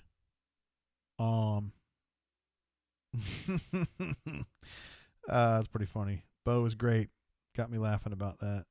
I didn't really bait him, Bo. But yeah, that was kind of funny. I thought some of the inside people would get a joke, would get a laugh out of that. Anyway, some stuff I've been missing. Let's see. Dang, Vlad sounds different. Yes, Power Man. He's very good. He doesn't sound Russian when he's on the horn. This is years and years of working behind enemy lines. He has learned to assimilate that Southern American accent, and you wouldn't even know that he is from Vladivostok. Что вы делаете? Let's see. Canoe Man, Miserable Bo says, Canoe Man told me that Power Man sounds like Fig Jam. You know, honestly, dude, I think they sound very similar. I never know if it's Power Man or Fig Jam. They have the same accent. They're both from Vladivostok, and they both learned English from Rosetta Stone, so they sound very similar. Only way to tell the difference is to see them naked. I did not need to know that. Oh, my goodness. Andrew B says, quarantine 40 for some of these kids. Fall camp will be known as Fat Camp. What? These football players will not gain weight during quarantine. There's no such thing as a quarantine 15. Courtney says, I'm sorry, administrative assistant says there is. It's tough. If they only had a Peloton, then they would be much thinner, I'm sure, as Neil McCready would certainly attest. Oh, my gosh. Let me see that. That was early on when I was Why are you opening it? I'm not going to eat one right now. I don't want that. I don't need that. I want to show them this. Administrative assistant is showing this Cliff Bar box. I don't know why you just opened that. There's no need for that at all. This is back in my early days, like in February when I was starting to kind of go to Sam's and Costco and buy a bunch of stuff. In the event that we needed a bunch of food. Now I've got a closet full of shit that we're not going to eat, but in the event that we need it. What'd you say? Huh? Yeah, my wife, we've already gone over this, but I wouldn't mind going over it again, administrative assistant. Look at this. You guys know these peanut butter, these 2-pounders. Actually, it's a 3-pounder peanut butter. These can last a long time. Seriously. You can leave that on the shelf for a good solid year and get a lot of use out of that, a lot of mileage. Unless you hate peanut butter, but I don't. Administrative assistant, I know you've been open about this before, but when I first started gathering, when I thought this virus was coming in early February, Made fun of you. you did. You made fun of me. You said, you're an idiot. Why are you buying all this shit? We don't need it. You're going to fill up our closets with food that we're never going to touch. And to be fair, we haven't touched it yet, but we still got a little ways to go. Feels good to be right, guys. Feels good to be right. Oh, my gosh. Oh, it's like a salve, you know? It's like a salve on that wound. It feels so good to be right. Oh, my goodness. I need to catch up on some of these Super Chats because we had some Hall of Famers on the phone, and I missed a couple Super Chats. One from Sylvester Molester, who said $69 in Smitty's honor, but it was actually a little bit less than $69, and he said he said, trying to donate $69, and apparently I'm too drunk. That's okay, bro. Appreciate the Super Chat, sir. Also one from Brian O. Says going to have to catch up on all this later. Excited to hear what everyone is drinking tonight. Eagle Rare over here. Ooh, look at you. Drinking some Eagle Rare, which is my favorite bourbon. I do have some Eagle Rare in front of me, and I tell you what, in your honor, I will drink some now. Just because somebody said I had a spray tan on here. Can you believe that, Cordy? Shit, I don't want to drink out of that bottle. Yeah, I've been outside a bunch because we have to go out and walk every day. Since I don't have a Peloton, and my gym is closed, and my soccer fields are off limits. What are you going to do? I don't like running. I'm not really a runner. Here's a little Eagle Rare for you, Brian O. Oh, yeah. Oh, yeah.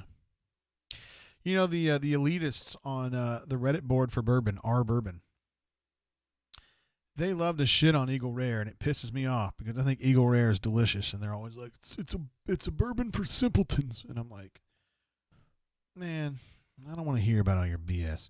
Also, Caddy Wumpus back in the hizzle. Glad to have you here tonight again, Caddy Wumpus, who was with us a bunch during basketball season. super chat says best thing on tonight equals we're doomed. That's funny. That's funny. Because my wife always comes to me and about 8 o'clock or 9 o'clock at night and go, what are we going to watch? Let me see that picture. Let me see that picture. I'm not going to talk about Ozark. So that's the T-ball team. That's your boy. Hold on. That's your boy JG right there. Look at that. Back before I had to wear glasses all the time. And that's my boy Chris right there. He's my best friend. Well, one of my best friends. And back in the T-ball business. How about that, huh? My daughter's on here somewhere. Oh, there she is. She looks like a boy in this picture. This is my daughter, right? Right there. She looks like a boy, doesn't she? She just totally looks like a boy. It's weird. She doesn't normally look like a boy. Anyway, there's a picture for you guys. We call it an audio-visual element of the show. Let's see what we got. Raven says, drink some for me, Jay. You bet, buddy. Ruxpin asks, where is Biscuit? I actually communicated with Biscuit tonight at like 4 o'clock. He was asking about, it's time for us to do a brain drain. And I'm like, bro, we're going to do one at 7 o'clock. So I thought he would be here for sure. And I have not seen him yet. So we'll see what happens on that. I would be sad if Call Me Biscuit wasn't part of the show tonight. EU Taxman is drinking the OWA 107, which is delicious. I have exhausted my supply of Old Weller. Oh, sorry, Rona cough there. I have exhausted my supply of the Weller. And then Chris, who was pictured in that picture earlier of the Twins, says go Twins. Oh, how dare you, D in Atlanta. He says, this is a tongue twister. Giant jar of Jif you've got there. Giant jar of GIF you got there. I'm going to be honest with you, man. I have come around to this whole concept of calling it a GIF. I think BMAT finally just beat me into submission on that. I spent years saying it was a GIF, a GIF, because it's graphic. But I was swayed by the fact that the guy who actually came up with that idea calls it a GIF himself, and I felt like I should probably go ahead and call it a GIF. Anyway, D in Atlanta, always something. Sylvester Molester jumps through with a huge super chat. Says, I got close. Finishing a bottle of Bullet, which is a delicious bourbon. Made in Kentucky, by the way. Top Gun postponed until December. Bullshit. Is that serious? Did you hear what he just said? He says Top Gun has been postponed until December? No. Oh, you better be lying to me, man. No, that was what was getting me through this. Dude, are you serious? I'll pay $30 for them to send it to the house. No, it's true. No. I need to come to the house. That's devastating. No. Oh my, no. Dude, that was like the whole summer, man.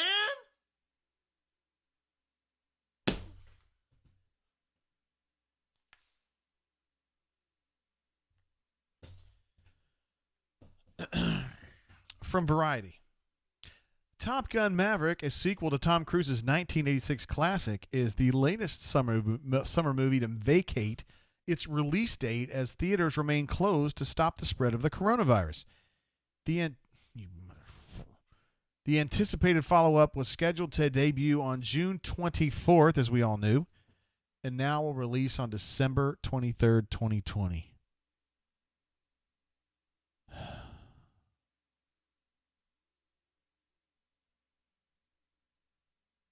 Well, if this isn't a kick in the balls, I don't know what is.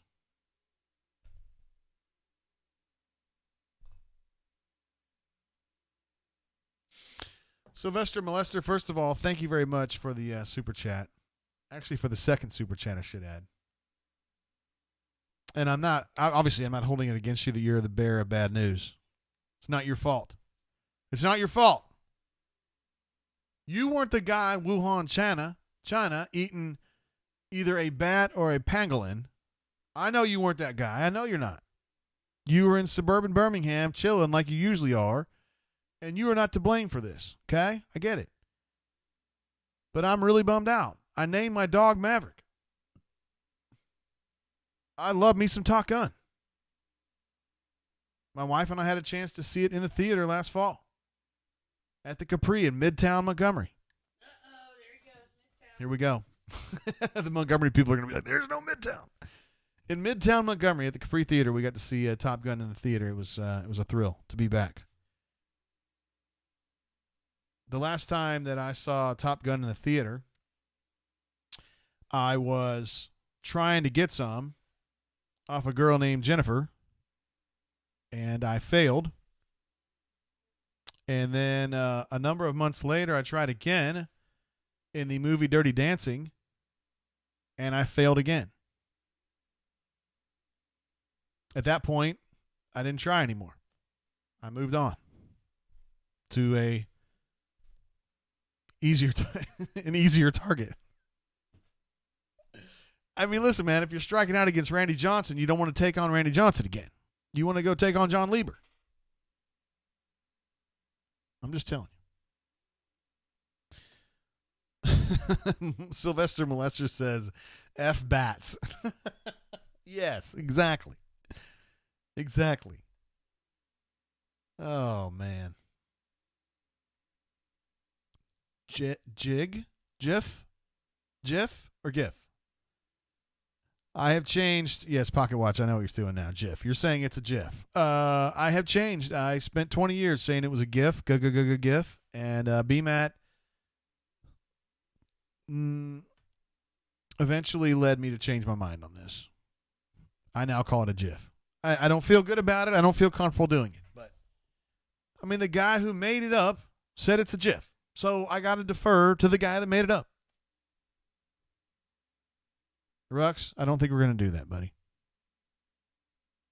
CJ Papa Bear says, I tried to call in twice and got the English lady computer voicemail. I will try again in a little bit. How dare that happen? To be fair, though, Papa, I called you twice, and I'm totally willing to call you again. In fact, I'm going to do it right now. Let's see if we can get him on there.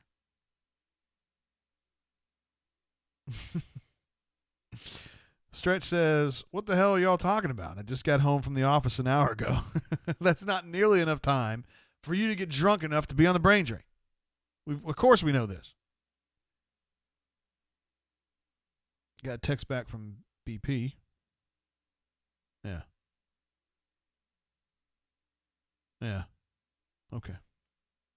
Anyway, yeah, Nate pushed out the story about, like I mentioned this early in the show, about KT Harrell being a GA. We knew about that like I mean, seriously, I'd like to go back and see how long ago Nate wrote that story. It was at least 3 weeks ago that he had that story in the queue, and we were just kind of waiting on, we didn't want, I don't know. It's a story like that. You don't want to be wrong, We knew it was right, but want to make sure that everything got cleared and he was actually going to be a GA, and, I guess he waited a little bit too long. I don't know. Took a long time. Let's see. Oh, yeah, Papa Bear. My bad. All right, Papa. I'm coming for you, bro. This is going to be big, man. We get Papa Bear and Smitty and Power Man. Means you get a bunch of first ballot Hall of Famers there, like right in a row. All right, here we go. Let's see if we can get Papa Bear on the horn. Your call has been forwarded to an automated voice messaging system. You've got to be kidding. Papa Bear, you're in the chat. What is the deal, man? You have got to call me. Oh, looky here. Here he comes. Papa Bear.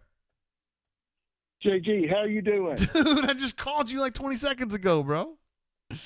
You called I think you called Smitty. No, I didn't. I'm 678. I was calling 678 because the same number popped up, and I was like, I know who that is. I don't know what's going on. We're having phone issues. Maybe it's coronavirus. Dude, how I'm doing? going to tell you something, bro. I thought you were actually older than you are, and I don't know why. Everybody always calls you. They always make you sound old, and you're not actually that old.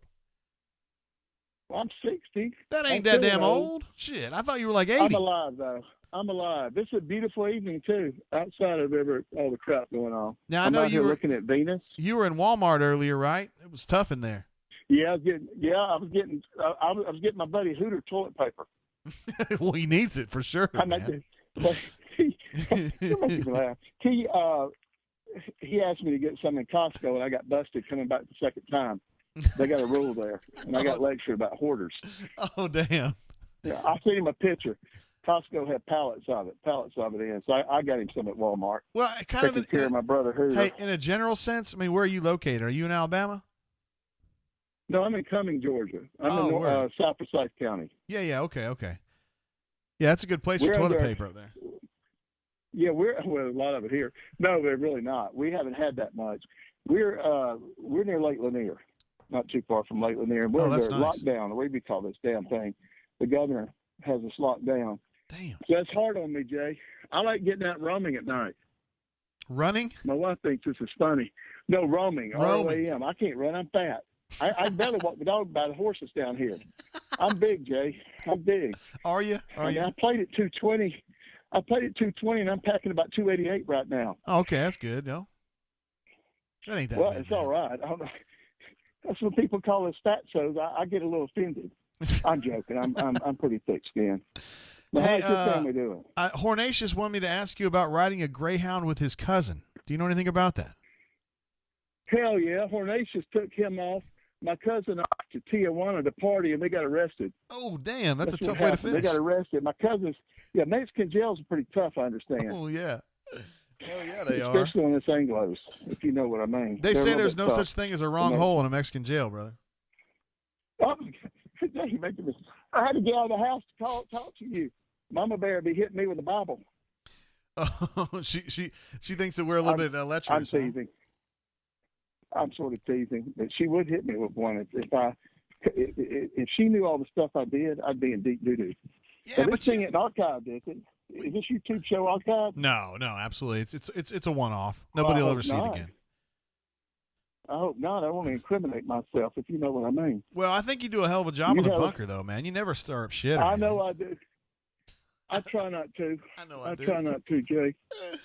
Who are your closest allies on the bunker? Who are your closest allies? I mean, obviously Doc Dumpster. Who else? Doc, Knotted. Yeah, good people. Let's see. Hooter. Auburn Smith. I mean, I know y'all had that little Auburn. He's my frat brother. Oh, that's right. Yeah, when I was a junior, I think he was a pledge. Or it might have been when I was a senior. I don't remember. He helped treat me, I believe. I got treated a lot, Jay. For some reason, I get blamed for everything, although I'm always innocent. And back then, if you did that as a Sigma Nu, they'd put you up on a tree. And they had a rope, but I'm not bragging, but I broke it. That's pretty strong. I'm a weakling now. But I broke that damn rope. What they would do is tree you in the backyard and come out and dump stuff on you, like grease. The grease wasn't hot, thank God. But they dump grease on you, skull spit, WD-40, oil.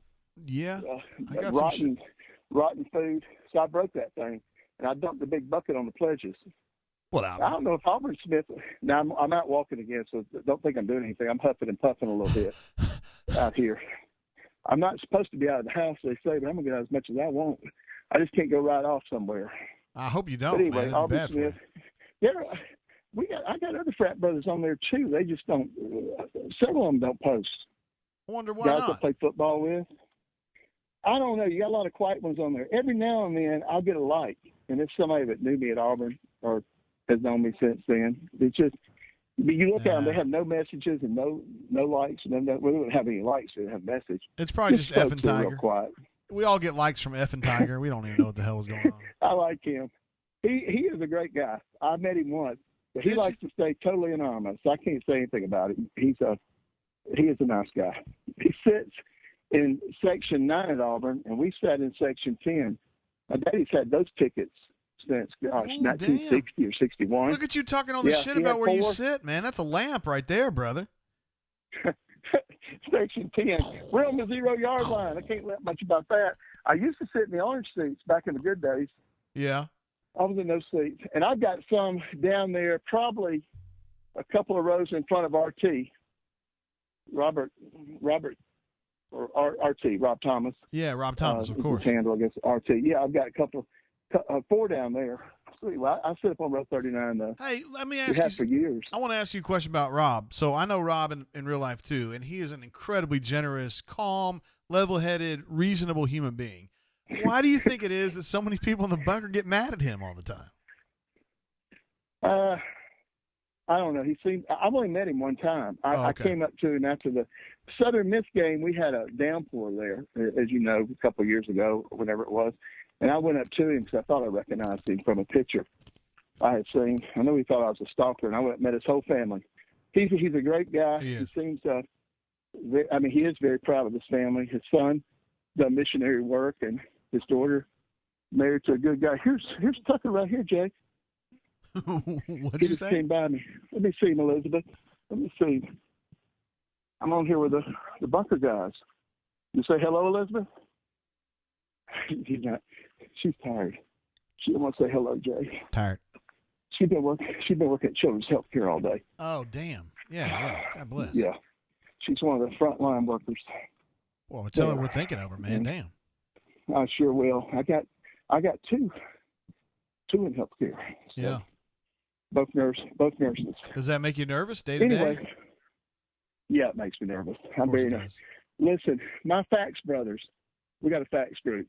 There's a couple of them that call me DM8 because this virus scares. They call me. They said, "Carl, you're just a DM8," and because this virus scares the heck out of me. Yeah, it does. This thing is.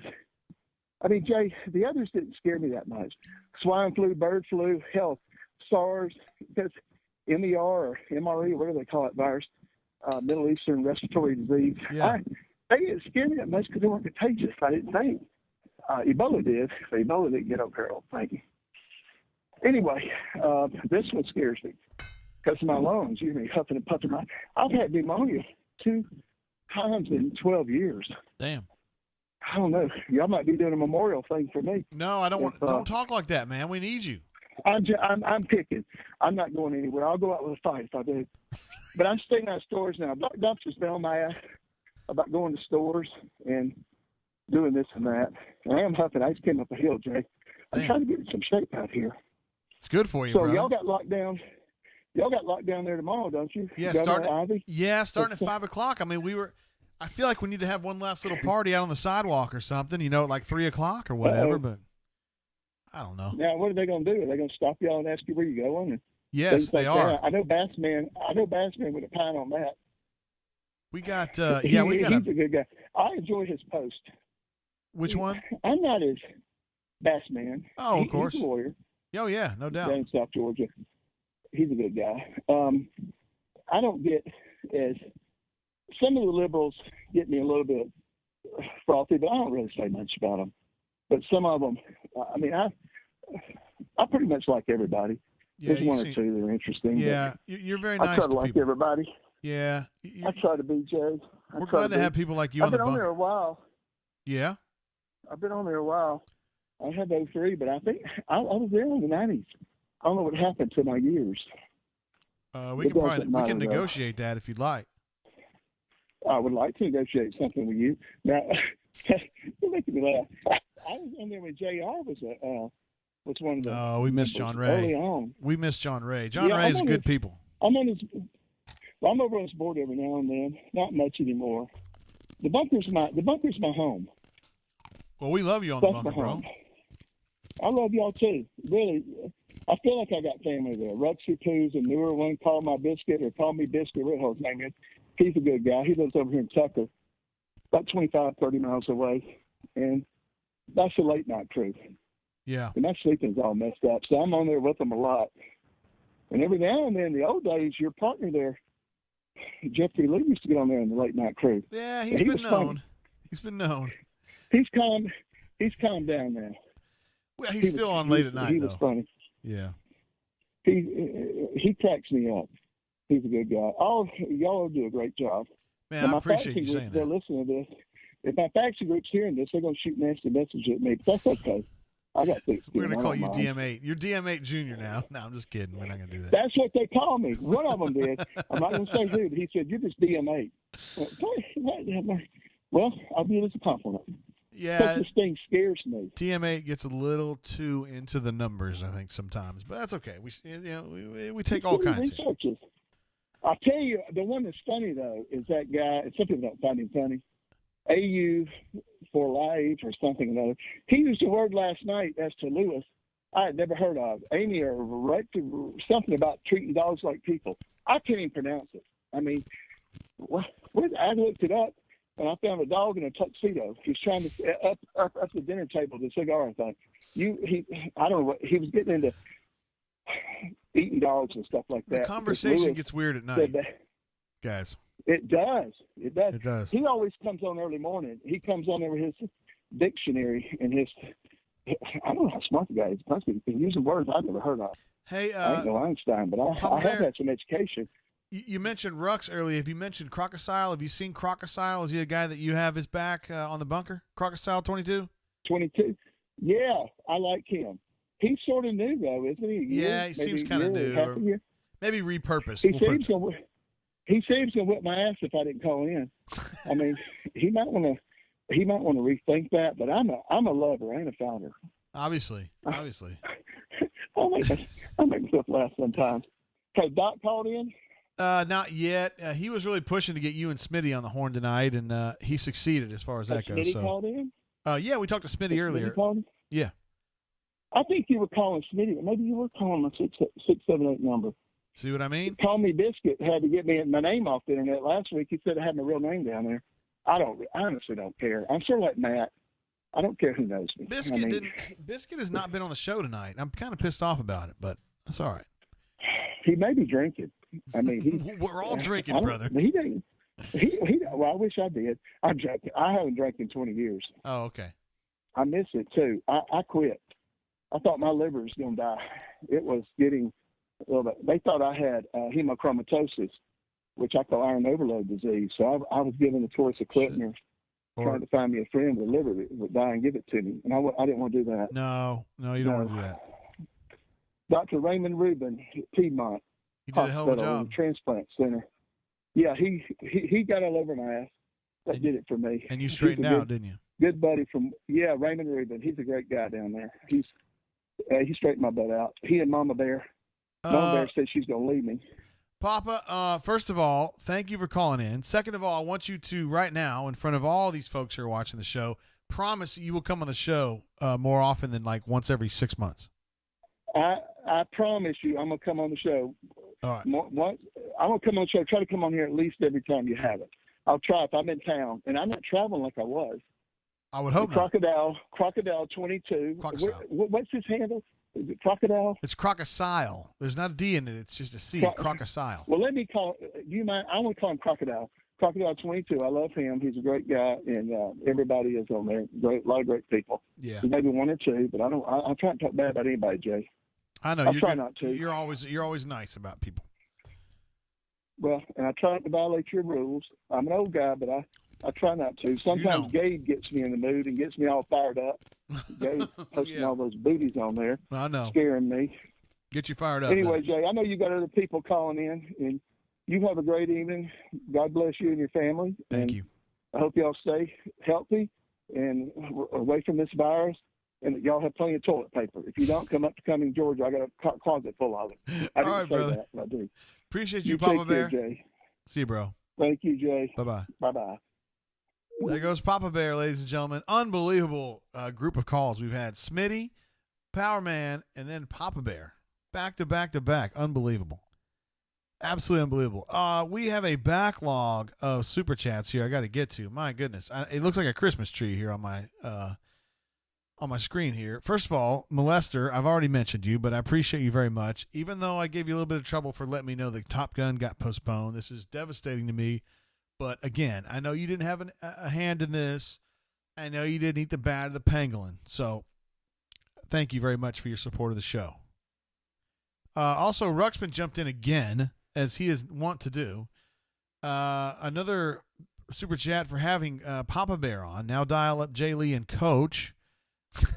Coach.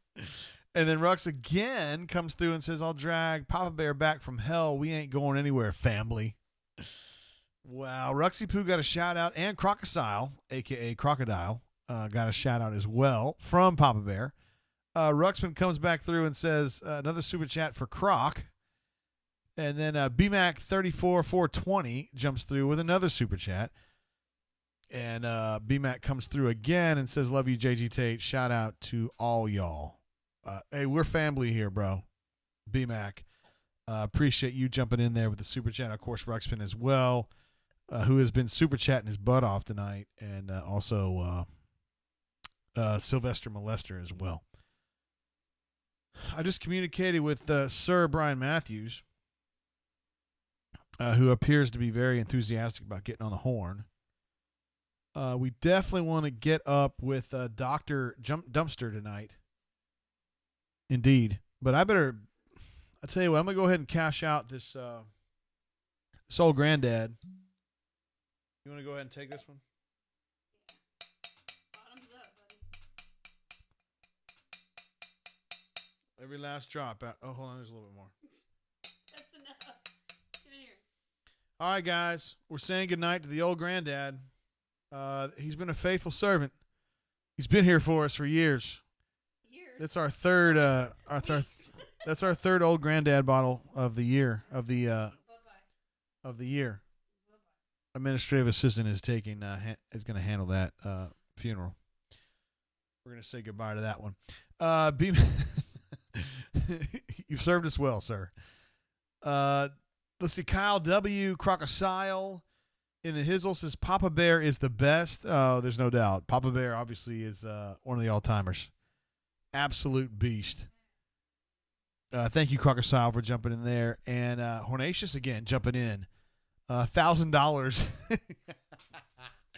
$1,000 for a Jimpty. You know what? Didn't he call in during the football season? It must have been a prank. Sometimes, like in football season, when we've got calls just like one right after the other, I have a hard time kind of staying on track and knowing exactly what's going on because it's all happening so fast. But somebody called in and said they were Jimpty and actually put that up there, and I forgot that that's the dude that I had to basically strong arm to get that dude get his money back. BS, man. AU Taxman says Horn says the check's in the mail. And Pocket Watch says I love all Jimpty references. Yeah, so for those of you who don't know, Jimpty, let's see, Jimpty was a bunker member who bought tickets from another member on the bunker and then used the tickets and then didn't pay for them.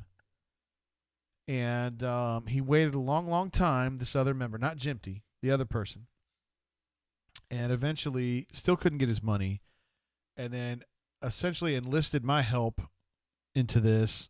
And then I got up with Jimpty and we got it sorted out. It's not because of me. Jimpty said he was planning to do it and just happened to do it when I called and got in contact with him. Long story short, the bunker member did get his money. Jimpty did come through. Jimpty did everything he said he was supposed to do. He just didn't quite do it on the schedule that we all would have thought would have been appropriate. However, Jimpty then just kind of disappeared into the ether, probably with another name. We don't know what name. Or maybe he left for real and never came back. I don't know. But long story short, if you're going to buy tickets from another bunker member, go ahead and actually give them the money. I mean, that's the right thing to do. One man's opinion. That would be great if we could do that. I'm trying to understand what's going on here. Crocodile says, hold on, let's see. I don't understand. Crocodile says the Pearls are here tonight at Ruxpin. I don't understand where you are or what that means. I guess I'm not in the loop there. Crocodile also says Hornatius just sent his stimulus check to Jimpty. Holy moly, that's very generous of you, Hornatius. I didn't think he really deserved it, but if you feel like he needs that money, then God bless you. Let's see what it was. Fake news call. I don't really get that. Okay, so we're going to get BMAT on the horn There's no way he's out walking tonight, right? There's no way.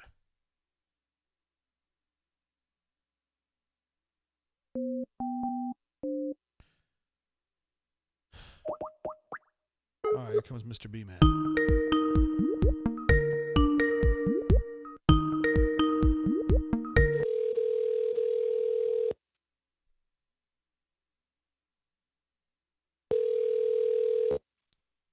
What's up? What up, B Matt? What you doing? Well, long story short, I've been drinking and we've been doing a show for almost 2 hours now. Nice. I could use a drink myself right now. Now that you mentioned, I'm gonna have to get me something. What do you have available? It's Friday night, right? It's Friday night, and we're in quarantine. Yeah. So, you know. And I'm watching The Sopranos right now, as a matter of fact. I know you've been doing the episode per day thing, right? Yeah. Yeah, Big Pussy just murdered some dude with a hammer. It was not very nice. No, is that a spoiler or no? No, it's not a spoiler. Well, it is for tomorrow's 86 Days of Sopranos. So, Call me a big puss. Yeah, I remember Big Pussy. Yeah. He's a good guy until later. Well, he's kind of a rat, so. No spoilers, bro. Well, we've already got to that part. What's been going on with you, Mr. B, Matt?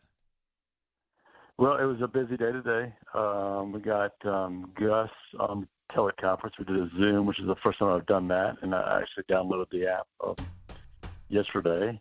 And then we had Butch on teleconference too, so it was a busy Friday. Damn, Butch T. He's a beast. Yep. I thought Gus Good was in dude. pretty good. Gus was in good spirits today. He was in good spirits. You could tell that he's sort of got his plan. He's a man that likes to have a plan, so he knows what he's going to be doing. He's got a staff meeting on Monday, another one on Friday, and he's got a schedule where he talks to recruits, I guess, over Zoom or some way, so he can meet with them. So I think he's a man that feels good when he's got a purpose and a schedule to go by. How about you personally, man? What's this been like? I mean, it's been weird being a sports writer in this era. You know what I mean? I mean, honestly, it hasn't been great. I get really, I guess, worried sometimes about coming up with ideas or content, but I don't know. The thing about it is, when I think about our site, and what we're doing with social distancing, the best thing about our site is our message board, The Bunker. Oh, yeah. And that's a great way to interact and to be social with people. So I think that's a big reason we're here. So maybe I shouldn't worry about it as much as I do, but I just do. That's just sort of the way I'm wired. I feel like I got to provide content and, be that guy as much as possible. So well, you've been doing that, man. It's been a little weird. Well, thank you. You've been cranking it out, bro. I mean, that's just kind of what you do, Yeah, I try. You're a cranker. I mean, I'm not saying that Yvonne ever described you that way. Maybe she did, maybe she didn't, but I'm describing you that way. Yeah, well, I appreciate that, I think. And you also had, I don't know if, I would be interested to know kind of the emotions of when you had to go and you went to where your daughter went to school. I don't necessarily want to say where it is unless you feel comfortable saying that, but you went. She goes to Montevallo. She goes to Montevallo, and you stopped by and kind of had to help her do the final pack to get back home because the school year's over, right? Yeah, they sent her home about the same time Auburn sent their students home. And she packed up her car at the time. And, of course, at the time you didn't know for sure when you'd be back or if they were going to go, to online classes or whatever. It was coming up on spring break for them. But she went ahead and packed up most of her stuff anyway. So, of course, they canceled everything. And you had to get an appointment to go back up there. And we did. We got the first day it was available. It was an appointment? Yeah, you have to appointment because they can't have too many people in the dorm at once, I guess. Damn. So I think we only saw maybe 2 or 3 people, and some of them were like finishing up when we got there, and other ones were just getting there as we were finishing up. So they were rotating them in, but we were in and out there in a couple of hours easily. It's pretty easy. Packed up everything, went up and down the stairs a bunch of times, and I probably had the best Chick-fil-A of my life because I was so hungry and thirsty after that I just scarfed down a whole Chick-fil-A. It was the best Chick-fil-A of your life. Meal. Yes. I swear to God, it was so good. Yes.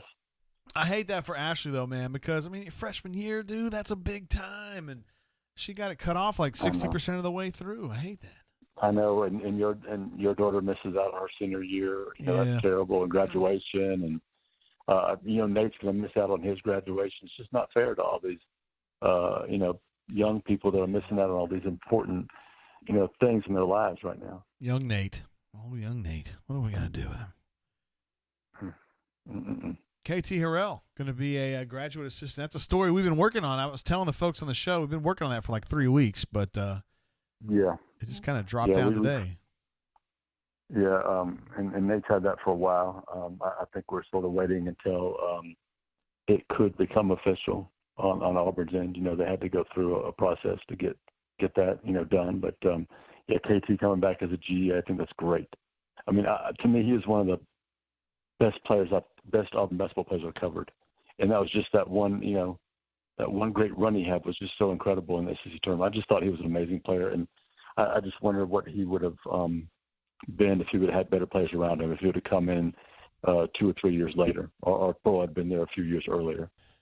Yeah, he's kind of a stern dude. Like there's not a lot of bullshit when it comes to KT. I mean, he's there to work, you know what I mean? And maybe that's good to have. You want to have some guys like that, And he was a stone cold killer on the court too.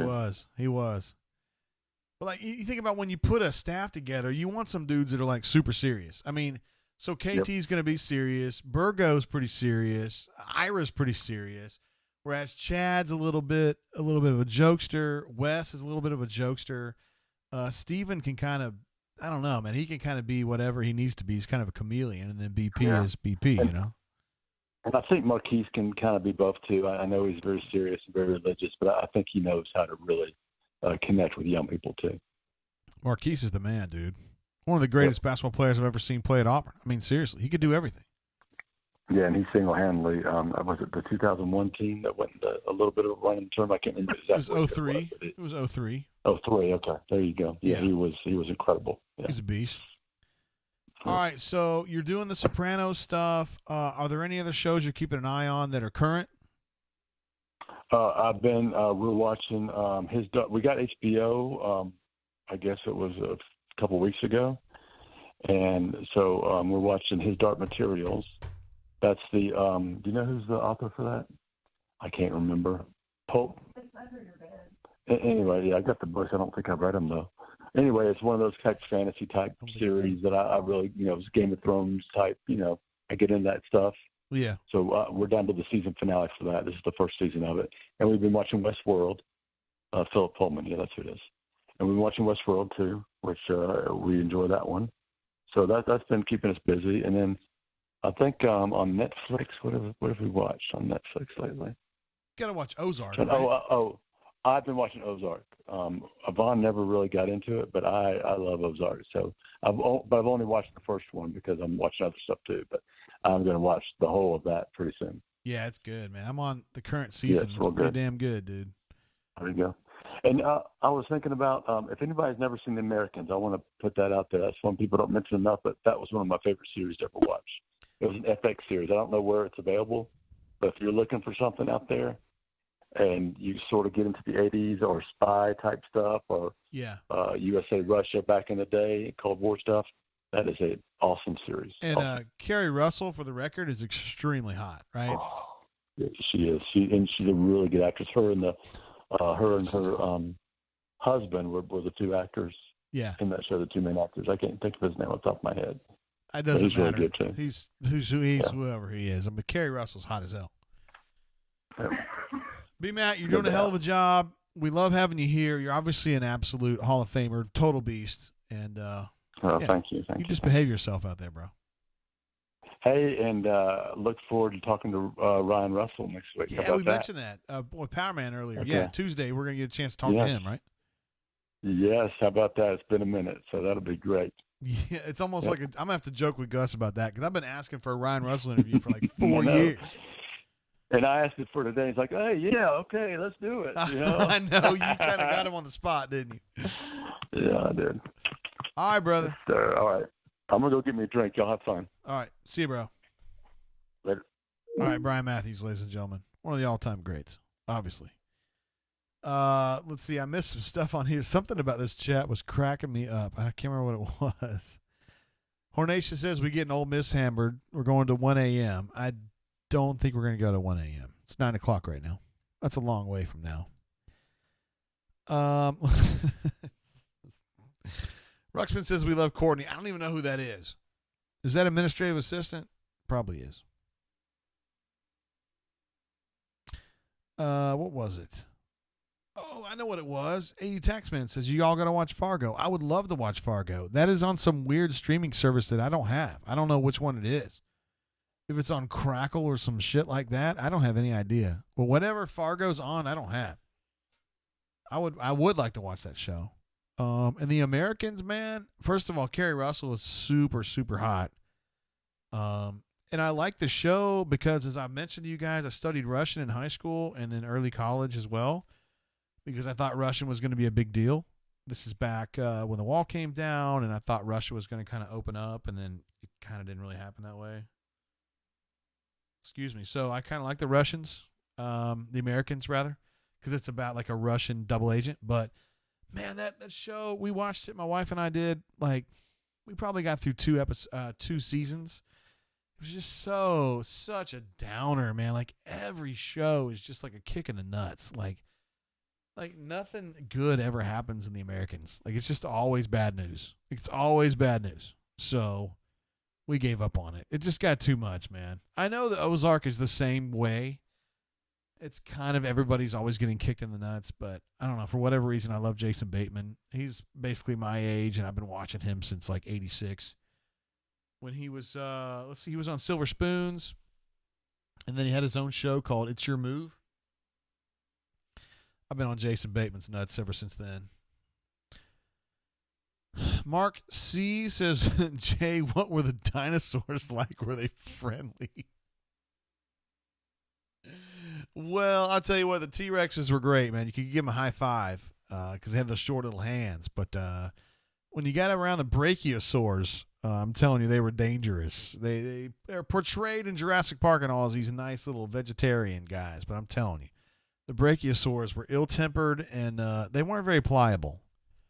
So, yeah, that's how it was with the dinosaurs.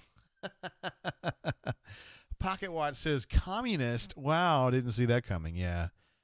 I did speak a little bit of the Ruski Yazik back in the day. Thought that would be a good idea at the time. I mean, dude, I was in high school, let's see, 86 to 90. And the wall came down in 89. I started studying Russian in 88. And I just kind of thought, I don't know, it just made sense at the time. I thought Russia was going to like, because at the time they were communist and then they were kind of getting out of that. And it seemed like they were kind of going pseudo-democratic. And I thought, this could be very useful. And then, yeah, didn't quite turn out that way, did it? I wish that I had gotten a chance. I wish that I'd had a chance to go to Russia. I do wish that, but I didn't get to go. I haven't even been close to Russia. I mean, the closest I've been to Russia is like Charleston, which is not very close. Yeah. I was supposed to go to Europe this summer, but obviously that ain't happening. May have to put that off until next summer, summer of 2021. I really would like to go at this point. I'd already gotten over the mental hump of like, I don't really want to fly over there, believe me. But I was already like, let's just go see some new spots. London, Paris, Bruges, Amsterdam. Let's just do it, And then this all happened. And it's like, no, we're not going to do that. So we'll figure out. Let's see. Andrew B says JG got an Adidas tracksuit on under there. AU Taxman says Arrested Development was incredible. The problem with Arrested Development for me, first of all, I did have Jason Bateman, which made me like it, but I don't know, man. It just, honestly, my wife didn't like it very much, so I just quit. You can't really like a show if your wife doesn't like it, because then you can't keep watching. Let's see. Corny says in 88, Jay started gluing Frosted Flakes to his hair. Frosted Flakes. I don't get the joke. Actually, I didn't. I dyed my hair in 85, 86, 87, but not after that. I quit.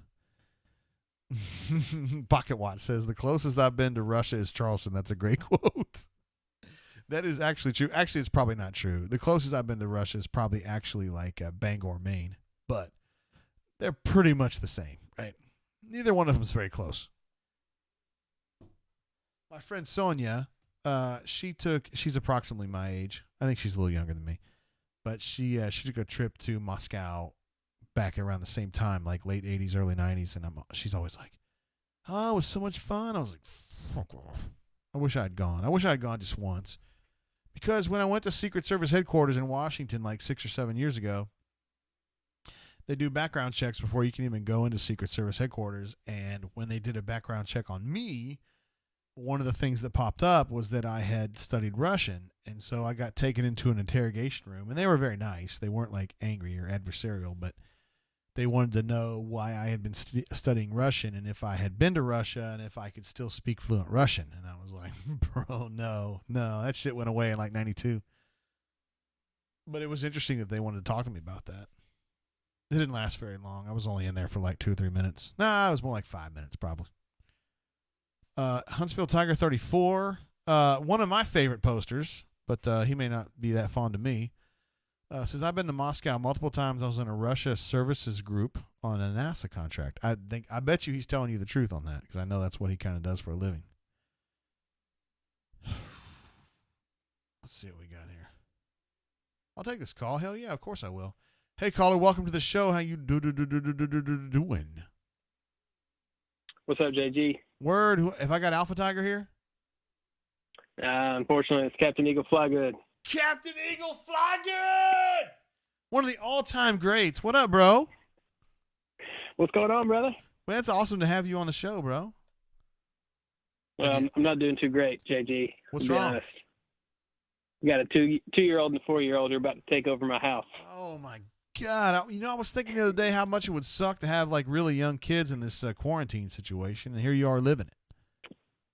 Here we are. It's the worst age to have in a quarantine. I've determined.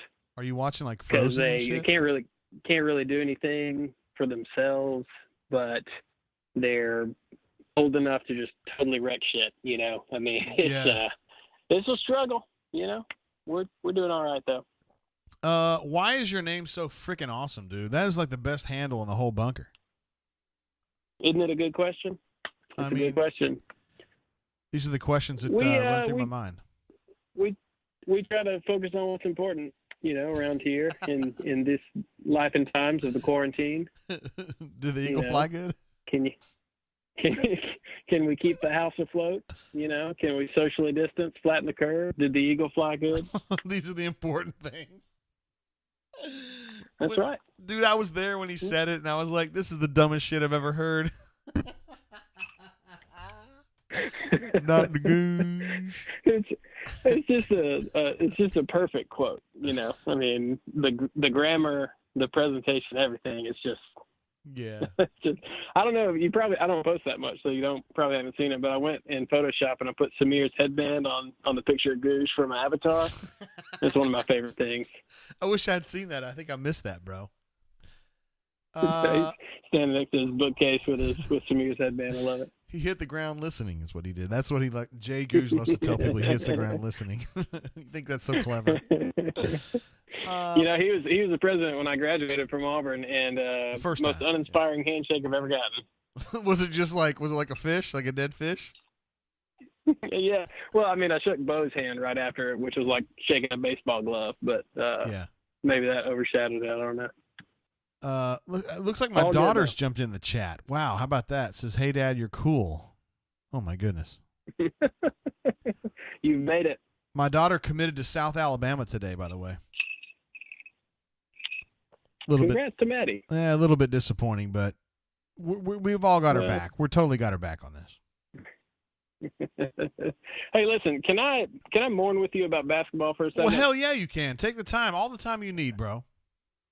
You know, in the space that's been left for us to do whatever the hell we want, I've been watching a lot of tournament highlights from last year, and I've just been thinking, you know, I'm a basketball guy like you, and just was last year was just the most fun sports run that I've ever experienced. You know, like it was so much fun, so inspiring, and just to have, like, you know, how much Bryce sucked his freshman year. and kind of how overmatched Jared was as a freshman. Yeah. And they just kind of overcame all. And then you got the storyline with Samir doing the foul, quote unquote, in the Virginia game. I just felt like those guys deserved to make another run, and it just really sucks. And I was super bummed. Sucks. Well, I mean, if they catch the double dribble like it freaking happened, then everything's good. They're playing for the Natty, and they're probably going to beat Texas Tech. Am I right? Well, I replay that in my head like once a week or so. I mean, just there are 10 different things in the last 10 seconds that could have gone a different way. If Bryce fouls him with a little more or a little less time, if Bryce lets him go and he shoots an errant, 40-foot shot and misses, there's so many different things that could have gone, but God, that was fun. I went to the Cliff Ellis basketball camp as a sixth grader in 1999. Yeah, sure. And, Marquise Daniels was there as a freshman. And so I've suffered through a lot of hey, do you remember Barbie's last year when we were playing in Gainesville and we were about to win? And it was like Twitter was like, this is going to be the biggest basketball win in Auburn history. And ADT did that just the most boneheaded Auburn basketball thing I've ever seen, and fouled the dude, and they came back and hit a couple free throws and won. We were living in North Carolina at the time, and I was standing in front of the TV, and my wife walked through, and I was just collapsed in a heap and just so bummed about it. And she just kind of looked at me as she was walking by. I was like, why in the world do you do this to yourself? For as long as I've known you, you've just cared too much about Auburn basketball.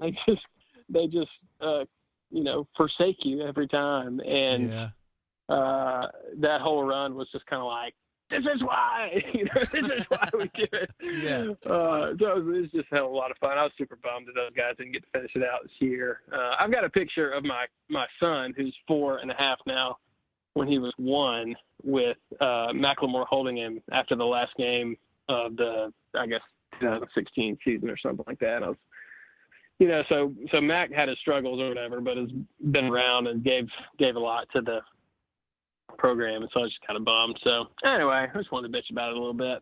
I hate that they didn't get to the Sweet 16 or whatever their ceiling was. Yeah, so, I'm a basketball guy myself, so I totally get it, dude. I mean, that's just kind of the way I always grew up, just watching more basketball than I did football. And this team was good, dude. I mean, if they just kind of heated up at the right time, they were definitely getting to the Sweet 16, and you never know after that. It's just a matter of matchups. Well, and you talked about it a lot, that we just kind of kept going through the whole season thinking, this team's not very good, and they kept winning. Mm-hmm. You kept thinking that they were going to just fall apart at some point, but Samir kept doing stuff, and Javon kept doing stuff, and it's just a lot of fun to watch. And I totally get why they had to do what they had to do and all that. It just kind of sucks. So yeah. I went to grad school at a place that shall not be named in North Carolina for you, but God, why? So I was around a lot of basketball, a lot of good basketball there, but still, I only got so much room in my heart, and it's taken up by the barn. So there you go. You'll be glad to know that. But I'm disappointed. I almost feel disappointed, Captain Eagle Fly Good. It's all good, man. It's all good. All right. All right, but I bro. appreciate what you do. Well, hey, thank you for staying with the site, bro. Congrats to Maddie on the. I know it's been kind of a lean period of time. We don't have a lot of content per se, but I appreciate you sticking with us, Captain Eagle Fly Good. Well, it's all good. You guys do a great job. Thank you, sir. Yeah, man. See you, bro. See you. One of the all-time great handles, and he's a terrific poster too. But Captain Eagle Fly Good, that and Everything Gucci, to me, great handles. I mean, there's lots of great handles on the bunker, but Everything Gucci and Captain Eagle Fly Good to me are just incredible. All right, Ruxpin is clamoring for some.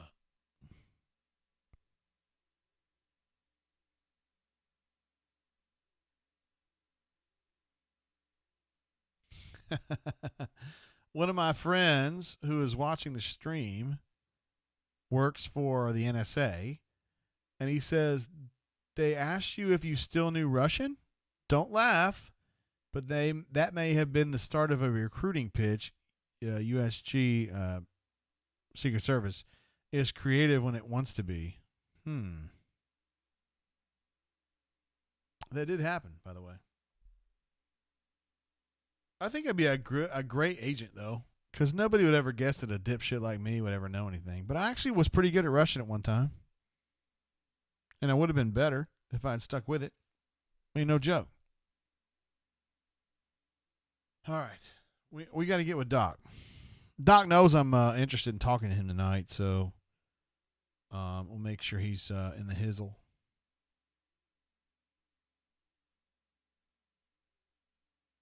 All right, let me text Doc here real quick and make sure he's good to go. I don't like calling people I don't like surprising people on the phone when they're coming on the air. So definitely want to give them a chance to know that I'm calling or whatever.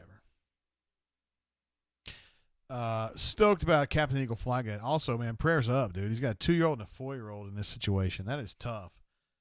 Man, I've got a 17, almost 18-year-old, and that's tough enough. And 2 and 4. Ooh, you better have really good communication with your wifey for something like that, you know. Let's see. We got some other folks chiming in about my wifey. I'm sorry, about my daughter. Corny says Mobile is very good. CJ, I'm sorry. AU Taxman says love Mobile. Truly no place like it. It's a special place. This is good stuff if you're listening there, Maddie.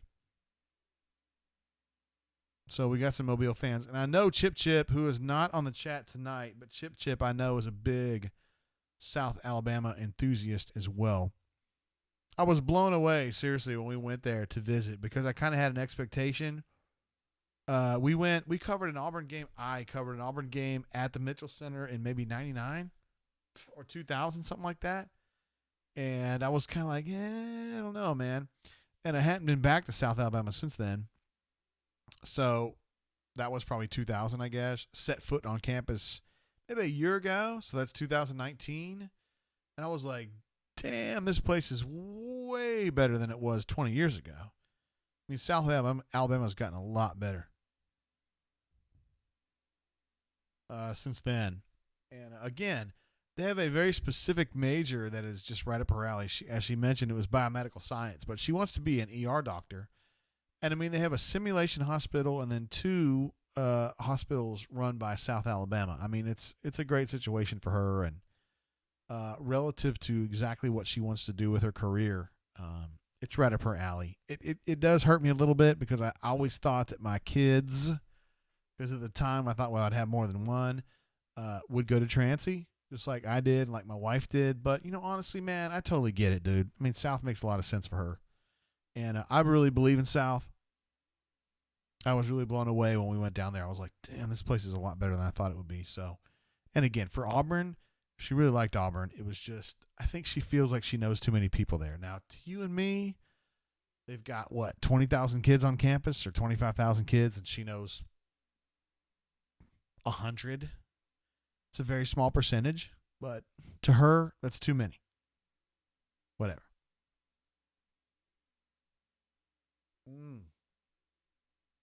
Hadn't heard back from Doc yet. Although I have heard back from Papa Bear. Papa Bear said, I should just call him straight up. I tell you what, we're going to do it. I don't care. As Hornatius would say, we're already past the 2-hour. As Hornatius would say, we're already past the 2-hour mark, so we're just going to we're going to roll with it. Corny says, wait, something improved in 20 years? Stop it. I mean, I just thought it would be a little bit better, but it's a lot better. Pocket Watch says, and be schooled in Kentucky because your family. We'll see what happens. Crocodile said, hello? Is this Doc Dumpster? Snowfalls and beagle balls, baby. What's going on? Hey, have you got a minute to talk on the show, bro? Hey, do I have a minute? Son, give me 26 seconds, whatever you need, buddy. What's going on? Word. What up, Doc? How you been, man? Dog is just hiding. I mean, dog is at my nephew's, Hizzy. Obviously, everybody knows what's going on. I've missed the last 2 hours of the show, but, Doc, just trying to stay safe. I hope you're safe. Hope your family's safe. Everybody going okay? Yeah, the thing I want to talk to you about is Ruxpin. We talked to him, obviously, to lead off tonight, and he thinks he recognizes your voice from being a coach of his a few years ago. Is that possible? Well, first of all, you call him Ruxpin. I would call him Ruxy Poo. Ruxy Poo.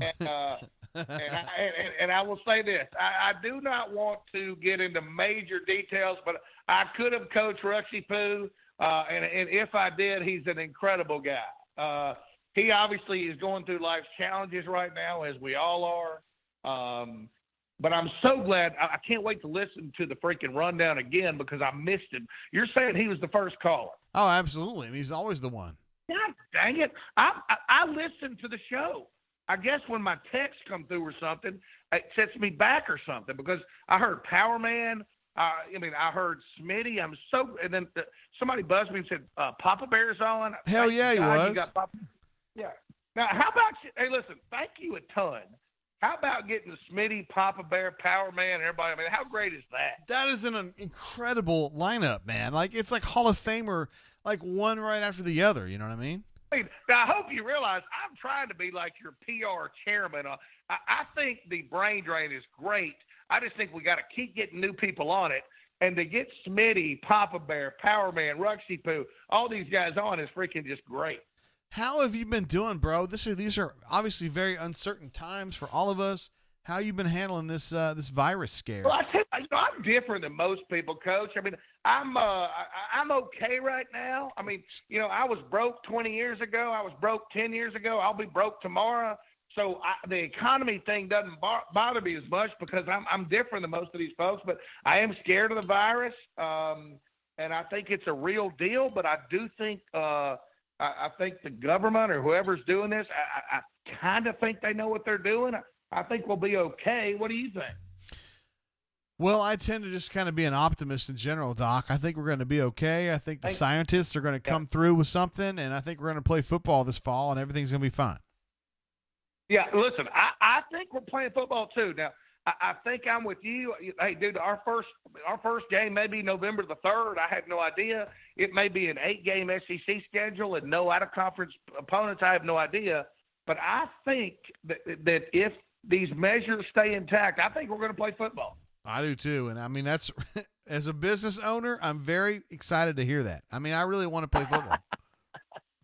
Well, I think the biggest issue to me why we'll play football is that is such, I mean, let's be blunt here. That is such a money thing. And we're not just talking about Auburn. We're talking about, a bunch of people. If football doesn't make it, then basically, I mean, I'm telling you, the government, when I think they would, they'd have to hand out probably $60 million checks to about 20 universities. And I don't think they want to do that. I know there's so much money. Yeah, it's just so much money. Yeah. And so a lot of people in the bunker have said, oh, my gosh, we're going to go broke. Well, I mean, here's what they don't understand. If we go broke, okay, there's $8 billion. There's a ton of other programs that are going broke too. It's not like, oh, my God, poor Auburn. It's going to be poor everybody. Mm-hmm. But I'm looking forward to it. But, things are going good. Nothing terrible yet. Anything exciting on the Auburn news front that you know? No, not really. We had a chance to talk to Gus earlier, and he said he was doing some Zoom teleconferencing with some of his players. That's kind of boring. And then Butch basically said the same thing. So, I mean, it's awesome that they spent some time talking to reporters, but it's kind of boring, Let me tell you something. Butch Thompson, how great a guy is that guy? He's a beast. He's a great baseball coach.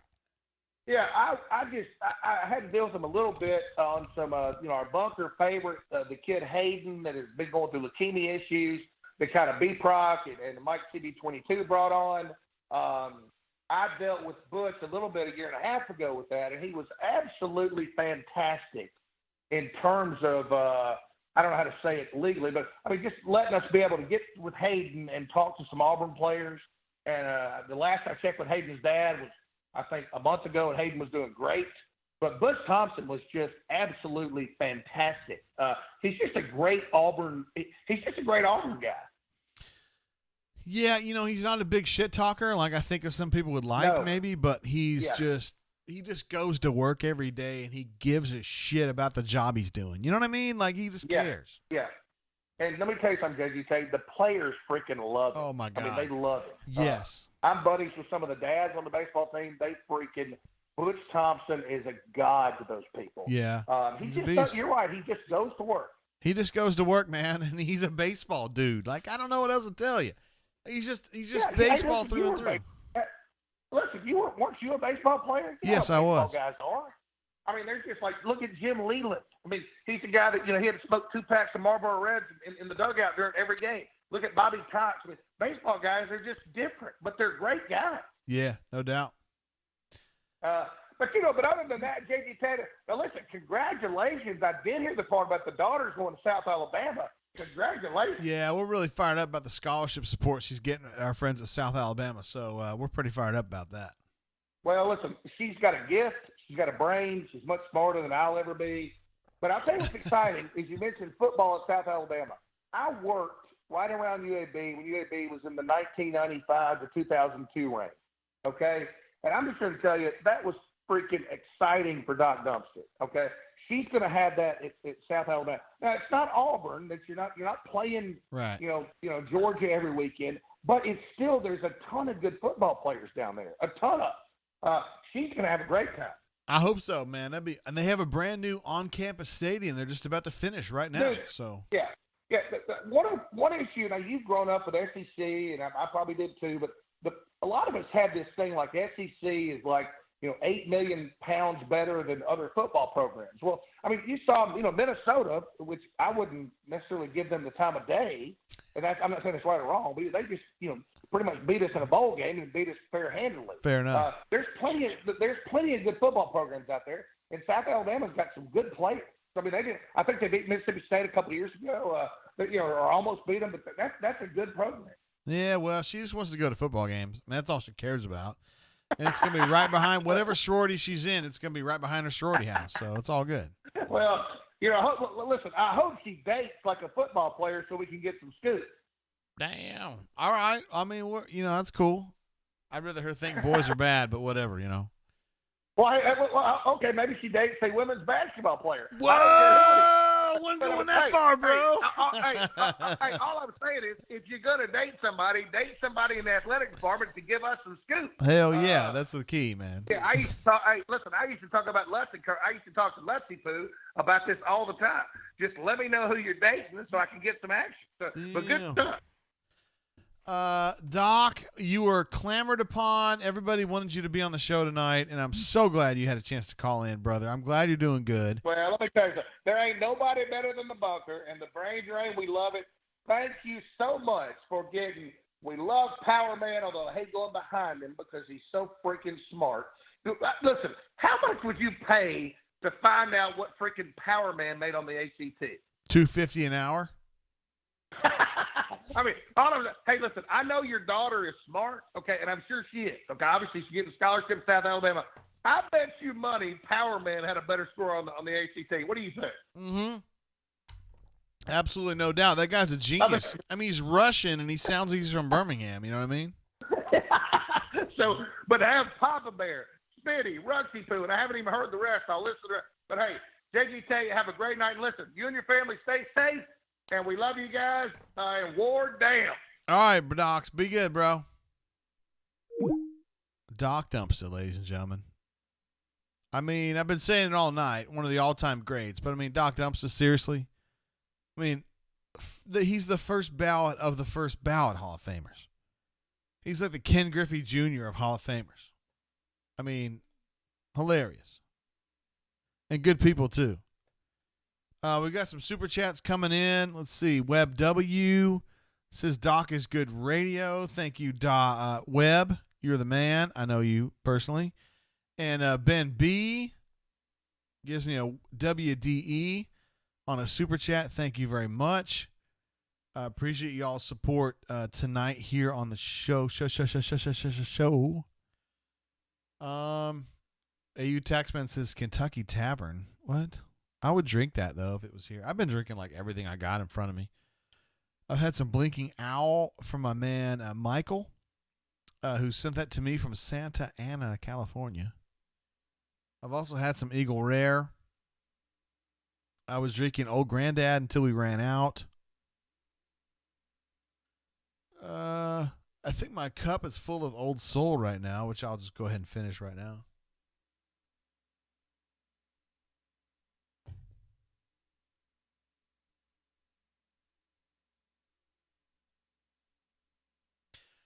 I think Old Soul's kind of nutty.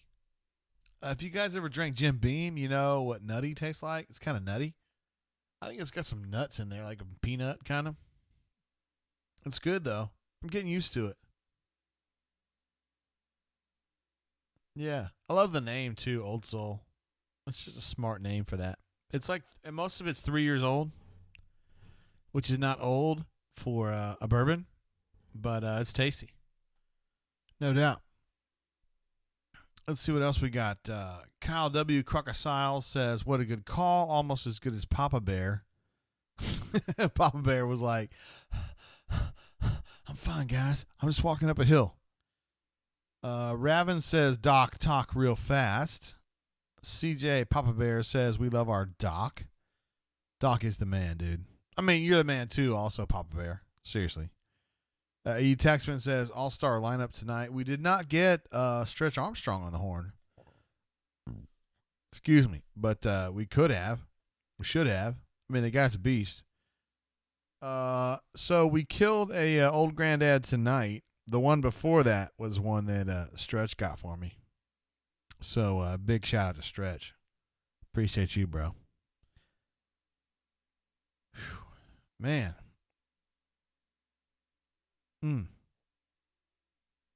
We talked earlier, Hornatius was like, yo, we're going Ole Miss tonight. Dude, I'm as wasted as I was for the Ole Miss game. There's no doubt about that.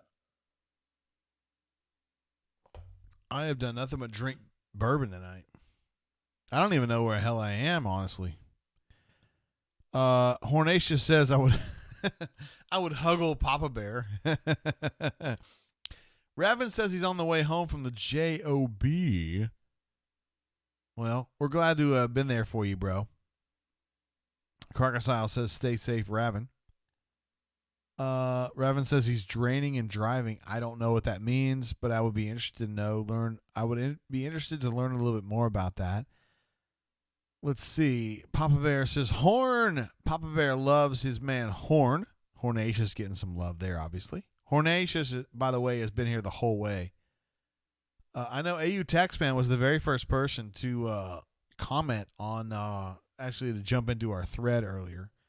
But so AU Taxman's been here the whole way. But Hornatius was our very first super chatter, and he's been here the whole way as well. Raven's been here the whole way as well. We got a bunch of people that have been here the whole way. We'll just put it that way. Hornatius says, bullshit. Sheet? A sheet over a bull? You looked rough AF Ole Miss. My man Hornatius is trying to get us to go to 1 a.m. It is currently 9:41 in the Central Time Zone, and there is literally no way that your host JG right here is going to be able to go to 1 a.m. And there's just no way. Really, 989's in the house. He says, "What have I missed? I need a recap." My goodness, we've had so much go on. We're 2 hours and 30 minutes into the show. Really, let's see. We've had Rux. We had Auburn Smith. We had Power Man. We had Papa Bear. We had Doc Dumpster in the house. We had B-Matt. We pretty much had, Ruxy Poo, Ruxpin. I said Ruxpin, right? Ruxpin obviously let us off. I mean, Ruxpin's a leadoff. He's a leadoff hitter. He's the Ricky Henderson of our show. Ruxy Poo says, hey, y'all, put Ruxy Poo as your emergency contact. Oh, my goodness. Andrew B says, can we get an updated review from Scott on how he likes his new Camry? I forgot about that. Scott was on the show maybe, a couple months ago. He said he had just bought a Camry from Lynch Toyota of Auburn and was on the interstate, and he was kind of live blogging his trip back to the Gump. And I was hoping we could hear a little bit more. Really 989 jumps in with a super chat, says, "Can we drain the bunker?" Well, drain them of what? What we want to drain them of? The stats people, the DM8s and the stump fans of whatnot. I think somebody, was it Papa Bear that was talking about DM8, that his friends rag on him for being a DM8 junior?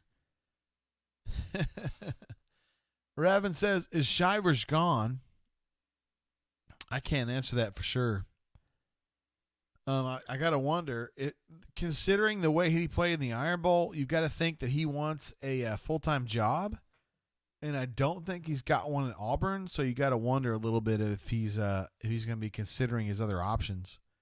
I just don't know specifically. I mean, he hadn't told me that he's like going anywhere or anything like that, but I got to wonder a little bit if he's going to be looking for a program that is willing to give him a full look as a starter, because I don't think that's going to happen at Auburn. That's a fair question, but if your question is Shivers gone, my answer is no. But you never know what's going to happen. Ruck says he's driving around delivering masks and hand sanitizers. I don't believe that. Huntsville Tiger 34 says, "Papa Bear, stop kissing ass and go to bed." Dude, it's only 10:45 in his time zone. Ain't no big deal. Corny Mofo says, "Ruxy Poo needs to post his number on the bunker." No, we're not doing that. And he's not doing that either. Really 989 says, hope y'all are being safe and getting your home projects done. Yeah, right. That's just where wifey tells you, "Hey, I need you to do blank, blank, blank," and you go, "Yeah, I'll get to it here in a minute," and then you don't actually do it. We've all been there, bro. Damn, my power cord just got pulled out. Who did that? Just kidding, it's me. Ruxy Poo, I don't know what you're talking about there. Let's see. Ruxpin says, "JG, drink some fluids and drank again." All right, bro. I can do that.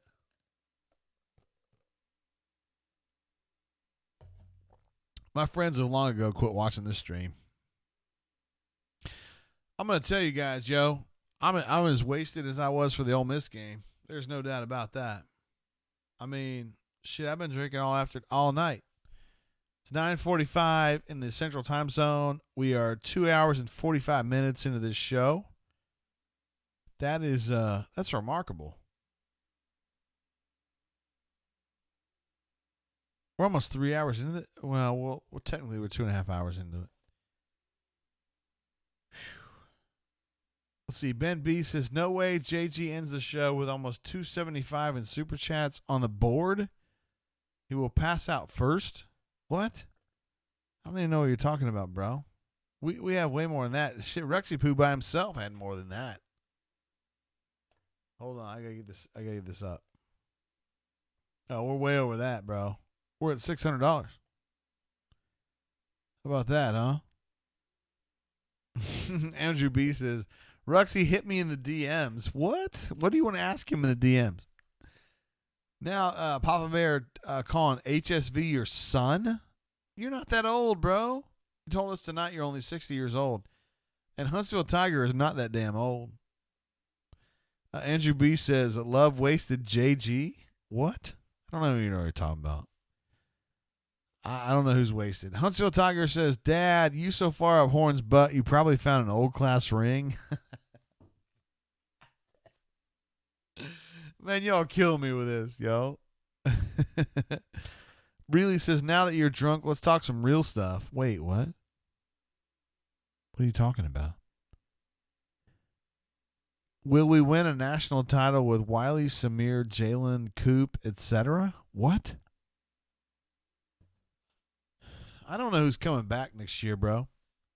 I mean, those guys all have the opportunity to come back. Wiley, Samir, Jalen does not. Jalen's a freshman, and Samir,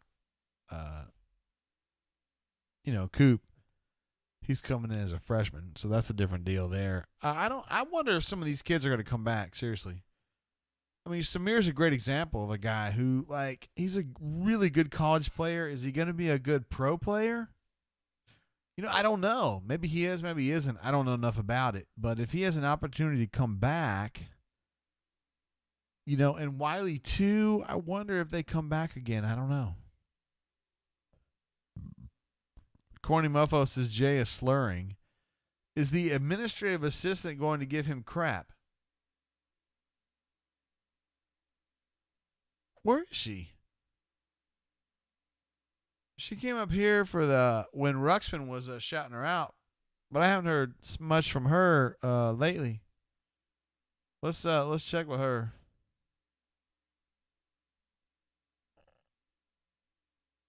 Oh. All right, I sent her a text. She's downstairs somewhere. Let's see.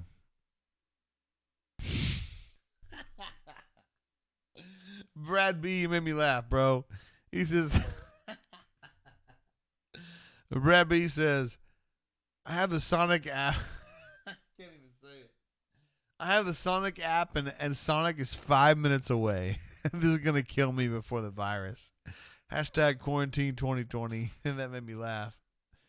We got another super chat in from Really 989. You guys know he's a beast. He says, have more money for my failed humor. Oh, man, that was funny, yo.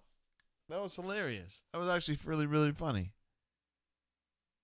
Hornacia says, waiting for the administrative assistant text.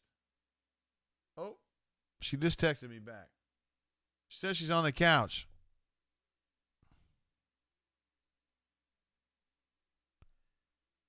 I texted her back. I said, I may, possibly, may be too hammered.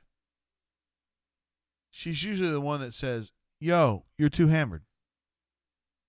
That's what she said for the Ole Miss game. She's like, Jay, you're too drunk. Stop. You don't need to be doing the show anymore.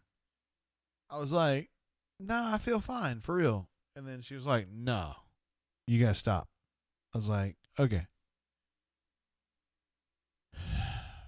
We'll see what happens. She'll get back at me if she needs to. She's not doing shit down there anyway. Let's see what Love the Cat says. She's drunk AF too. No, she's not actually. I don't think she is. Let me tell you something about my wife. She's not a big beer drinker. She doesn't like drink beer. But when it comes to liquor, she is lifetime undefeated. Like, I've had people say, I'm going to drink your wife under the table. And I go, good luck. And they lose every single time. Like, my wife's lifetime undefeated when it comes to liquor. So I seriously doubt that she's really drunk. She's, she's too much. There's Courtney. She jumps into the show, says, time to wrap it up. And then, of course, the next message from Corny says, I love Jay, too much fun. Uh-oh. I know. I hear the sound. I hear the footsteps coming up the stairs here. Love the Cats. Hornacia says, wrap it up. Jay getting lucky tonight. What? Wait, what? Who's getting lucky tonight? Wrap it up, buddy. Courtney, I'm going to be honest with you. I've been drinking a little bit too much, I think. I know you have. I've already told you that. You didn't tell me shit. Time to go. Time to go what? Ole Miss. You think I'm as bad as I was for the Ole Miss game? Night. Dude, it's quarantine. I mean, you're supposed to get lit. What shit are you talking about? I already had some of this. Night. No. We're not going tonight. We're definitely not going tonight. Ravin says, what bourbon are you drinking now? Nothing. I think I was drinking Old Soul. Right here. Oh, shit. My bad. I'm going to end up getting busted. Whoa. I ended up getting busted by YouTube, and I didn't even try to be. What did you say? Are you in drinking? No, I'm not drinking. Are you sober? Yes, I'm sober. Am I? No. Time to go. Wait, you know what Courtney just said, Courtney? He said they're both getting lucky if Courtney is on top. What does that mean? Is that a Rubik's Cube joke? Is it time to go? Yes. Kyle W. Crocodile. Tell them keep their feet on the ground. Crocodile says it's time. It's night, JG. Yeah. Hornatius says till 1 o'clock. Court. Nope. Hornatius says we need to go to 1 o'clock. It's only like we're approaching 10 o'clock. Andrew B says LMAO J slurring. What does he mean? You are. You think I'm slurring my words? You are slurring. You know what's weird is I don't even hear it. I don't hear me slurring. Night. What? Tell them keep feet on the ground. For the stars. Do you know where I got that from? Yes, Casey. I love Casey Kasem. What are you doing on your texting machine there? I'm waiting for you to go to bed. All right, guys. Here's the deal. Night. Andrew B's cracking me up. Melee's cracking me up too. Night. Andrew B says Courtney always on top. That's how JG rolls. Yeah. Is that true or is that not true? It's true. It's true. Hornacia says we 3/4 old piss family. Wait, what? Ravin says we need to pour her a drink. When did you have a drink? Okay, here's the deal, man. Here's how it goes. It goes good night. My wife, no. My wife. Hornacious killing me here. He said PIHB, Jay. I don't want to get divorced, so no. Not going to do that. Not tonight. Time to go night. Can I at least pull your hair, though? Or are you going to get mad? Let's go. All right, here's the deal, guys. Those of you who've been on the show the whole way, AU Taxman, you would be on that group. Hornacious, you would be in that group. Ruxpin, you would be in that group. Corny, you've been here almost the whole way. Wait a minute. Huntsville Tiger says Courtney better get a bucket or it's going to be on the floor. Wait a minute. Wait, that's the wrong answer. She said it wouldn't surprise her. Huntsville Tiger, you're wrong, bro. Andrew B says, can Courtney take the mic for a while? They understand what I'm talking about. They've been around drunk people their whole life. Courtney says I probably should wrap it up. Here's the problem, Courtney. We are currently at 2 hours and 51 minutes on the stream. If we made it to 3 hours, that would be awesome.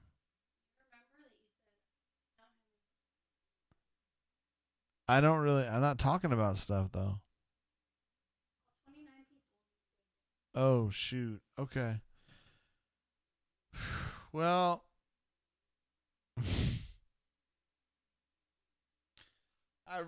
seriously, Hornacious, I would like to go 3 hours, but Courtney says I shouldn't. Ruxy says, can you send me a video? Wink, wink. What does that mean, Courtney? What does that mean? I guess that was No, seriously, I gotta go for real. Look at this. Torque just jumped in the chat and says, I forgot this was going on tonight. Wait, what? How did you know this was just going on tonight? How did you forget? I posted on the bunker like 1 o'clock in the afternoon. I said, hey, yo, we're doing a show tonight at 9 o'clock. Or no, 7 o'clock Central Time. That was like almost 3 hours ago. And I've been drinking the whole way. good night. Melee says reality sets in hard. I don't even know what that means, Melee. Papa Bear says this was fun. Hey, you were burping on here. Hornacia says keep the live feed on so we can listen. Let's go. Good night. Do you want to sit on my lap? Why don't you come tell Santa what you want for Christmas? Come here. Come here and tell Santa what you want for Christmas.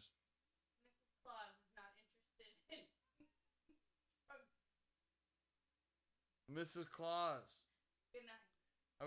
I've got all the bath tissue you could ever want right here. All right, people, it's been nice. Keep your feet on the ground. Keep reaching for the tell him that right now. No, I'm not going to tell him that right now. I'm staying on the air. Jay.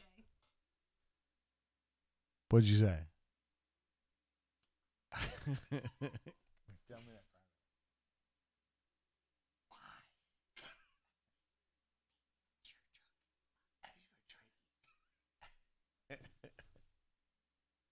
Are you a credible witness?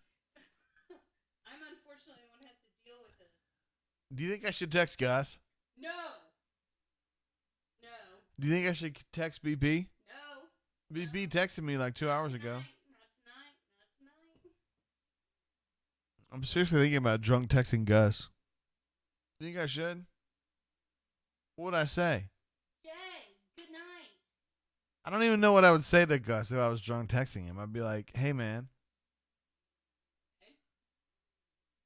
what? Hey, let me ask you this: What would you think that I would drunk text Gus? I'm not gonna do it. I'm just saying, what would you think I would? If I did, what'd you say? Where's your wife? What does that even mean? I know where she is. She's probably at the house, right? What'd you say? Okay. All right, here's the deal, guys. Oh, hold on. Hold on, guys. Papa Bear says this was fun. Let's see. Corny says Jay won't remember the last 5 minutes. It's probably gonna go further than that, honestly. Let's see. Corny, how dare you say that, bro? I'm not even gonna talk about that. Torque says he'll throw a hundy he'll throw a hundy down for a drunk text to Gus. I'm not gonna drunk text Gus. I know better. He knows better than that. Even when I was like having breakfast with him, he was like all serious about it. He was like, "So, well, you know, what's okay, I'm sorry." Courtney says no. Huntsville Tiger says it's about to go down on camera. What does that mean? Love the Cat says Christy got those sweater puppies. Does she have puppies, Courtney? She loves dogs. She loves all animals. Papa Bear says yes. I have the popcorn out. Corny, I don't even know what that means. A 3-input girl? I don't even know what that means.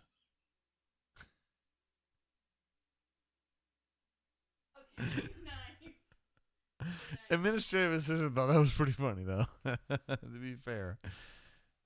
All right, guys, we're gonna wrap it up. Seriously, I mean it's 10 o'clock. Where is Hornatius when I need him? Hornatius, I want you to know that we made it. No, Courtney, we need 2 more minutes. If we made it 2 more minutes, we'd be at 3 hours. Wait, Pink does? I kind of like Pink.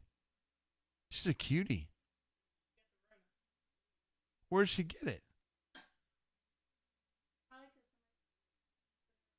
Where does she live? She says that Pink has the coronavirus. Pink? She sang the song "Don't Let Me Get Me," which I love that song. You guys may not be into Pink as much as I am. I don't really like her music as much, but I like her in general. Wait, what are you doing? Why are you listening to your phone? Did you get a voicemail? Did you get a voicemail? Courtney, hold on. We only have 2.5 minutes left. No, 1.5 minutes till we get to 3 hours. All right, guys, here we go. Andrew B says JG looks like the dude from the league. Wait, there's everybody on that show's a dude except for the one girl. Ruxin says no breaks. Love the cats. Ornacia says insert gif here. Rexman says let's go. Hornacia says till 1 a.m. beaches. There is no way I can make it to 1 a.m., brother. I mean, there's literally no way. Like, there's no 0% chance that I make it to 1 a.m. Andrew B says, somebody drop a fat super chat quick. I'm flush, but only in TP. He's willing to... Wait, what are you listening to your phone for? Maybe my boyfriend texted me. Leave me alone. Hey, what did you say? Let's see. Ruxpin says JG is the man. Appreciate you, Ruxpin, bro. Appreciate your support. Corny says Courtney should kiss your neck for 2 minutes. She says no. Are you willing to do that? Why not? I'm not very good at following directions tonight. Hornacia says, give Jay a hickey, Court. Good night. You want to give Jay a hickey? I want you to go good night. Administrative assistant's telling me to go to bed. Oh, we have hit 3 hours. Okay, good night. It's great. Jay. Yes. Jay.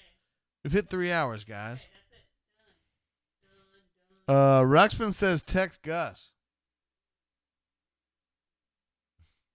Good night. She just took my phone, Rux. And BP. I feel like BP would be better about it than Gus would. I don't even know what I would say to Gus when I was lit. I don't do that very much.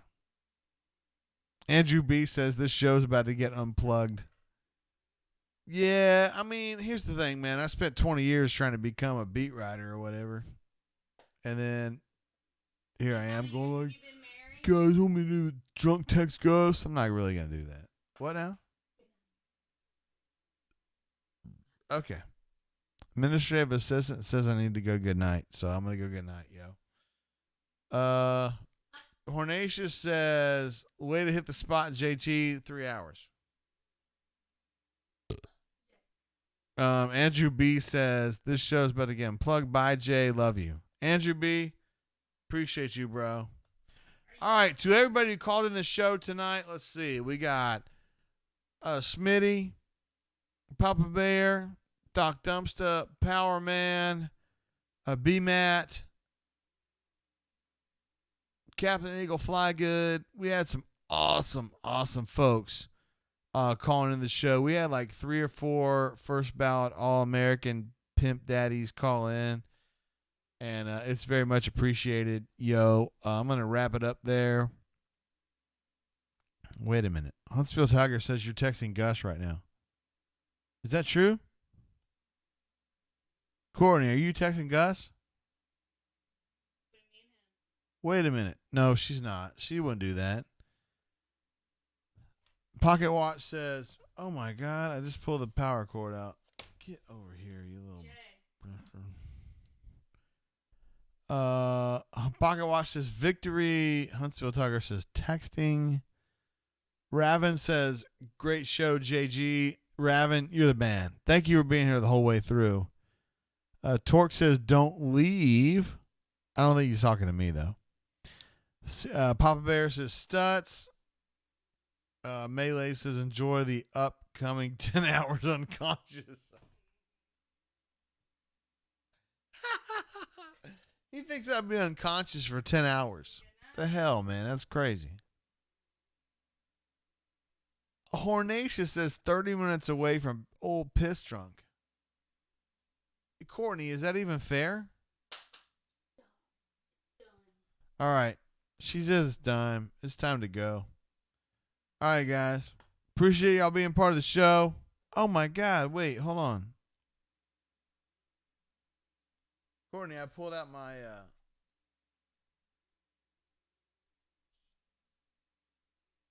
pulled out my camera. I totally pulled out my camera there. Sorry, guys. That was totally my fault. That was on me. Corny says this is so great. What does he mean by when he says that? Corny needs to get better entertainment if this is so great. All right, guys. Appreciate y'all. We went 3 hours. We actually went more than 3 hours tonight. Good night. And Andrew B says Gus said he'll call in half an hour. Just kidding. He's not really. I wouldn't definitely do that. All right, guys. Listen, seriously, appreciate you guys being part of the show. Listen, be smart out there. If you've been told to stay in the house, stay in the fucking house. Like, I've been doing that. Good night.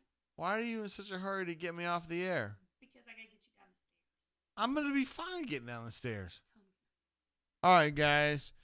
Appreciate y'all being part of the show. All of our awesome super chatters. Love you guys. Rux in particular. But there's a bunch of other people that are awesome. So thank you very much for that. You guys be good out there. Seriously, do whatever your government tells you to do. I mean, like, the Alabama government said... Night. Shh. The Alabama government told me to stay in place or whatever, which I'm going to do. I've been doing. Start pulling plugs out. Don't pull plugs out. But appreciate you guys. Until I see you again, keep your feet on the ground and keep reaching for the stars. See you guys next time, bro.